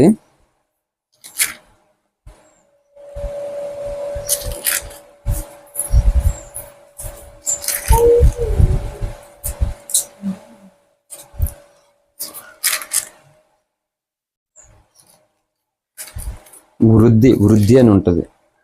స్తోత్రం. 17వ అధ్యాయం లోకసువార్త 17వ అధ్యాయం 5వ వచనం. అపోస్తులు మా విశ్వాసము వృద్ధి పొందించమని ప్రభుతో చెప్పగా. చాలండి. చూడండి, మనము వృద్ధి అంటే అభివృద్ధి ఏం ఎందులో అంట? విశ్వాసంలోనూ కూడా. చెప్పు, నువ్వు రక్షణ పొంది ఇంతకాలం అయ్యింది, ఇంతకాలంలో అసలు నీ విశ్వాసం ఎంత అభివృద్ధి పొందింది? ఏండి, మన ఇంటికాడ అందరి ఇంటికాడ ఏండి అందరికీ మామిడి ట్యాంకులు ఇచ్చారు, మామిడి మొక్కలు వేసుకోమని. ఒక్కొక్కరికి ఒక్కొక్క కాలం ఇచ్చారు, అందరూ వేసుకున్నాం. అంటే నీకు ఇవ్వబడినటువంటి డేటు, రోజు, సంవత్సరం వేరు, నాకు ఇవ్వబడినటువంటి సంవత్సరం డేటు వేరు, అలా ఒక్కొక్కరు ఇచ్చారు. ఇప్పుడు అందరు వేసుకున్నాం. వేసుకున్న దాన్ని పెట్టే కదా మొక్క ఎదుగుతుంది. ఇప్పుడు ఈ రోజు వేసుకున్న కాయలు కాసేట రేపు అమ్మా కాయవు కదా. అంటే కాయలు కాయాలంటే దాన్ని చాలా ఎక్కువ రోజుల క్రితమే వేసి ఉండాలి. హల్లెలూయా. వేయబడిన ప్రతిదీ కూడా వృద్ధులనికి ఎదుగుతూ వస్తుంది. అలాగని ఒక చెట్టు ఎదుగుతూ ఉన్నట్లుగా ప్రభునందు మన విశ్వాసము ఈ కాల పరిస్థితుల్లో ఎప్పుడు కూడా ఏమవ్వాలంటే తగ్గిపోకూడదు, అది వృద్ధి పొందుతూ ఉండాలి. కానీ ఏమవుతుందంటే విశ్వాసాలు తగ్గిపోతూ ఉన్నాయి. విశ్వాసాలు తగ్గిపోతూ ఉన్నప్పుడు ఏమవుతుందో చెప్పు? నువ్వు దేవుడి దగ్గరికి ముందుకెళ్తా, వెనక్కి వెళ్తావా? వెనక్కే వెళ్తాం. అప్పుడు దైవ కార్యాలని ఆసక్తి ఉంటుందా? దేవుని కొరకు ప్రయాసపడాలని ఉంటుందా? ఉండదు. అందుకే చూడండి, ఈ రోజు క్రైస్తవ సమాజంలోనూ దేవుని దగ్గరికి వెళ్ళడానికి ఇష్టం లేదు. అందుకే చెప్తాను, ఉపవాస ప్రార్థనలు ఏం చేయాలి తెలుసా? ఇలా చూడండి, నీ జీవితంలో శాపాన్ని తొలగించి ఆశీర్వాదాన్ని రప్పించే ప్రార్థనలు ఉపవాస ప్రార్థనలు. వీటికి దూరం అయితే ఎవరేం చేస్తారో చెప్పండి? ఆదివార ప్రార్థన, రొట్టె విరవడానికి, ప్రభు బల్లలో పాలు పంపులు పొంది ఆ ప్రత్యేకమైన ప్రార్థన అది. ఏం చేస్తే తెలుసా? నీ శక్తిని, నీ సామర్థ్యాన్ని రెట్టింపు చేసి అభివృద్ధిలోనికి నడిపించే ప్రార్థనలు ఇవి. సరిపోదు. మీరు చూడండి, మిగిలిన ప్రార్థనలకు రాకుండా కేవలం ఒక ఆదివార ప్రార్థనకి వచ్చేటువంటి వారి విశ్వాసం అంతంత మాత్రమే ఉంటది. రోషము కనబడదు, భారము కనబడదు, తెగింపు ఉండదు. మీరు చూడండి కావాలితేనే అర్థమవుతుందా? మంటే ఉండదు, చల్లారిపోయినటువంటి స్థితి ఉంటది. నియమక కూడుకులు ఇవన్నీ కూడా ఎందుకు దేవుడు ఎందుకు పెట్టాడు? అందుకే అంటున్నారు, క్రైస్తవులు అయితే అన్ని ప్రార్థనకి వెళ్ళిపోవాలా అని అంటారు. అన్ని ప్రార్థనకి వెళ్ళడం అవసరం లేదు, కానీ నువ్వేం చేయాలంటే నీ విశ్వాసం అభివృద్ధి పొందాలి. మరి విశ్వాసం అభివృద్ధి పొందాలంటే నువ్వు చెప్పు, ఎలా పొందుతాం? అనుష్క కనబడింది అక్కడ అభివృద్ధి పొందుతాం విశ్వాసంలో. అక్కడ షూటింగ్ చెప్తున్నారు, హీరోలు చూద్దాంలే అని. విశ్వాసం అభివృద్ధి పొందుతావా? మరి బైబిల్ ఏం చెప్పింది? విశ్వాసం అభివృద్ధి పొందాలంటే వినుట వలన. అది ఎవరి కోసం? క్రీస్తుని గూర్చినటువంటి మాట వినటం వలన విశ్వాసం కలదు. అందుకు ఇప్పుడు చూడండి, నియమక కూడుకులకు, సంఘ ప్రార్థనలకు ఎందుకు వెళ్ళాలంటే నీవు క్రీస్తుని గూర్చిన మాట వినుట వలన విశ్వాసం కలుగుతుంది. కాబట్టి ఇది అసలైనటువంటి కారణం. ఇప్పుడు క్రీస్తుని గూర్చినటువంటి మాట వినడం మానేశారు, వాళ్ళ విశ్వాసాలు ఎలా పెరుగుతాయండి? పెరుగుతాయా? పెరగవు. ఇతనేమో జేబులో ఉంది, మొక్కేం పెరుగుతుంది? మొక్క పెరుగుతుందా? నెత్తిమే బొచ్చు పెరుగుతుంది, కానీ మొక్కేం పెరగదా? హల్లెలూయా.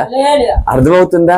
కాబట్టి ఈ రోజు మనము ఇన్ని విషయంలో, జ్ఞానములో, ప్రేమలో, విశ్వాసములో, నిరీక్షణలో, మంచితనములో, సహనములో, ఓర్పులో, నిరీక్షణలో, సహాయం చేయడంలో, ఇన్ని విషయాల్లో మనం ఏం చేయాలంటే క్రమంగా అభివృద్ధి పొందితే అప్పుడు గొప్ప వాళ్ళు అవుతామాట.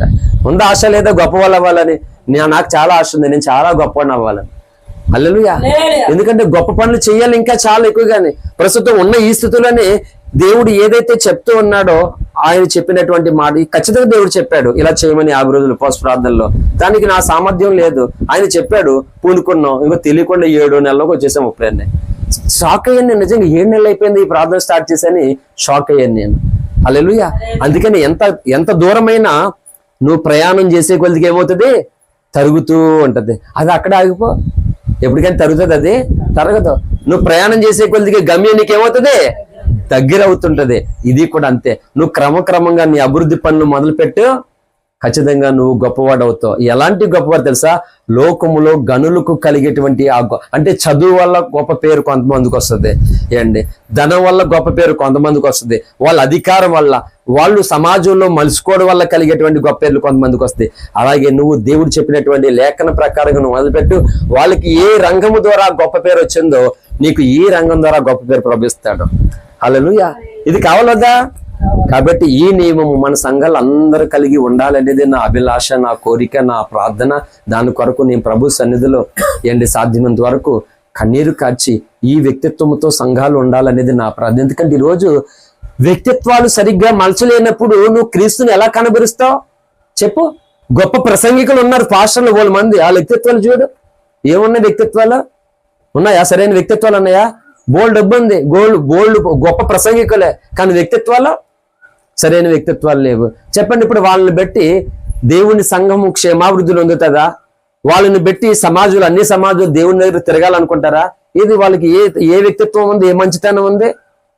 వాళ్ళకి నచ్చినట్లుగా అనుకుంటారు. వాళ్ళకి అదే అంటున్నాను, నాకు నచ్చినట్లు నీకు నచ్చినట్లు కాదు, ఆయన అనుకున్నట్లుగా నీలో ఉండకూడని దాన్ని తొలగించేసుకోవాలి, ఉండవలసిన దాన్ని పెట్టుకోవాలన్నమాట. ఈ వ్యక్తిత్వ నిర్మాణము మనము చెక్కబడాలి మాట. ఈ వ్యక్తిత్వ నిర్మాణంలోనికి మనం రావాలి. అలా వచ్చినాడు మనం ఏం తెలుసా, ఏషావు ఆ దేశంలో గొప్పవాడుగా దేవుని చేత ఆస్వాదించబడిన ఇస్సాకు అయినట్లుగా మనము కూడా గొప్పవాడుగా ఆస్వాదించబడిన వారికి అవుతాం. అటువంటి కృప పరిశుద్ధాత్మ దేవుడు మన 4 పరిచర్యలో ఉన్నటువంటి వారికి, అలాగే యేసయ్యను ప్రేమించి ప్రభు యొక్క వాక్యం ఉన్నట్టుగా దేవుడు మాట్లాడుతున్నాడని నమ్మి దాని ప్రకారంగా నడుచుకుని నేను అభివృద్ధి పొందాలి, నా క్రమక్రమంగా అన్ని విషయాలు అభివృద్ధి పొందాలని ఆలోచన కలిగి దాని ప్రకారంగా జీవితాన్ని కట్టుకున్న వారికి సదాకాలం దేవుని కృపతోడేయండి. దేవుడు వారందరినీ ఉన్నతమైనటువంటి గొప్పవారిగా మలుచును గాక. ఆమేన్, ఆమేన్. ప్రార్థన చేసుకుందాం. ప్రార్థన ఏకీవించండి. చివరి ప్రార్థన చేస్తున్నాను. ప్రియ సంగమా, ఏదో ప్రార్థనలు అంటే మనం సంఘంలోనికి వెళ్ళి ప్రార్థన చేసుకుని వచ్చేసేటువంటిది కాదు.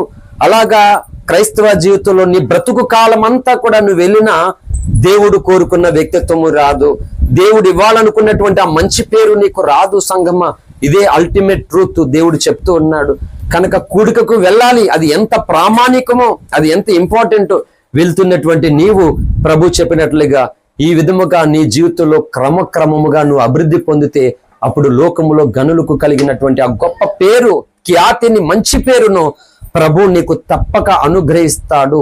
కాబట్టి నువ్వు విశ్వాసములోను, ప్రేమలోను, క్షమించడంలోను, ఇతరులకు సహకరించడంలోను, క్షమించడంలోను, ప్రేమించడంలోను, అన్ని విషయంలోనూ కూడా నువ్వు అభివృద్ధి పొందిన నాడు ప్రభువు కోరుకుంటున్న ఉన్నతమైన వ్యక్తిత్వంలోనికి నువ్వు రాగలుగుతావు.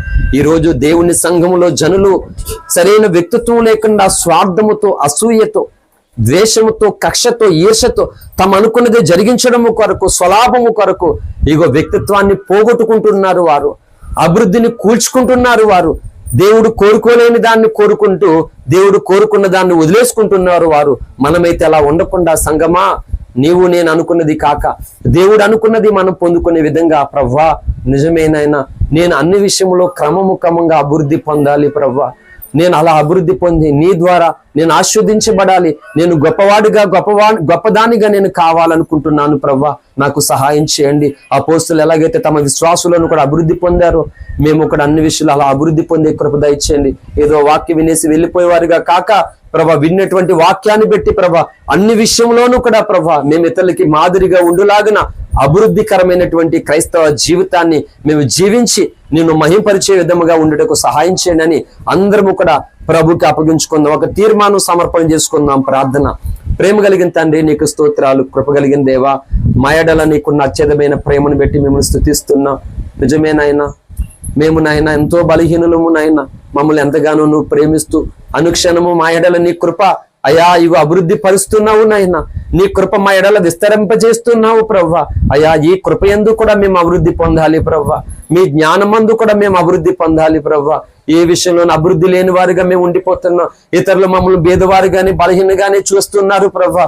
అయ్యా అలాగే వారు మమ్మల్ని చూస్తున్నప్పుడు ప్రవ్వా మేము ప్రేమించడంలో నైనా అభివృద్ధి నొందిన వాళ్ళు, ప్రేమించడంలో గొప్ప వాళ్ళము, క్షమించడంలో గొప్ప వాళ్ళము, ఇతరులకు సహకరించడంలో మేము గొప్పవారిగా ఎంచబడలేకపోతున్నాం ప్రవ్వా. కాబట్టి ఇక మీదట మేము అలా ఉండకూడదయ్యా.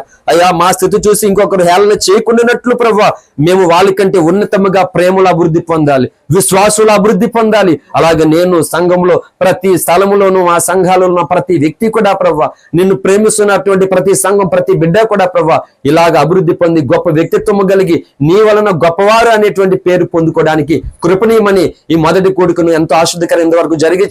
పాలు పంపులు పొందిన ప్రతి బిడ్డను, ఈ కుటుంబాన్ని, వచ్చిన అందరినీ కూడా ప్రభువా పేరు పేరును దీవించి ఇక మీదట సంఘములో ఉన్నటువంటి వ్యక్తులు అయా తమ ఆలోచనలు కాక దైవ ఆలోచన చొప్పున అభివృద్ధికరమైనటువంటి రీతిగా ప్రతి వారు మలుచుకున్నట్లుగా నీకు ఒదిగిపోవడానికి ప్రభా సహాయము చేయమని ప్రార్థిస్తూ అయా ఇగో రాత్రి అలాగే మిగిలినటువంటి 2 దినాలు కూడా ప్రభా ఇంకా అత్యంత ఆశ్చర్యకరంగా రాబోతున్నటువంటి అయా నీ ప్రజలను నీ బిడ్డలను ప్రభా అయా ఇగో సాక్ష్యం చెప్పడానికి వస్తున్నటువంటి వారిని కూడా ప్రభా బలపరిచి ఇంకును మిగిలిన 5 కొడుకులు కూడా మాకు అత్యంత ఆశ్చర్యకరంగా దీవెనకరంగా ప్రభా మీరే జరిగించి మీరే మహిమా ఘనత ప్రభావాలు పొంది సంఘమును గొప్ప ఆశ్చర్యకరంగా సంఘాలు ప్రభా గొప్ప ఉన్నతమైనటువంటి స్థాయిలో ఉంచినట్లుగా నిలబడినట్లుగా కట్టబడినట్లుగా అభివృద్ధి పొందినట్లుగా నీ ఆత్మచేత అల్లాడింపజేసి మీరు మాత్రమే సకల మహిమ ఘనత ప్రభావాలు పొందుకోమని మా ప్రియుడును రక్షకుడైన యేసయ్య ఘనమైనటువంటి నామమున స్తుతించి ప్రార్థించి స్వాతంత్రించుకుంటున్నాం తండ్రి.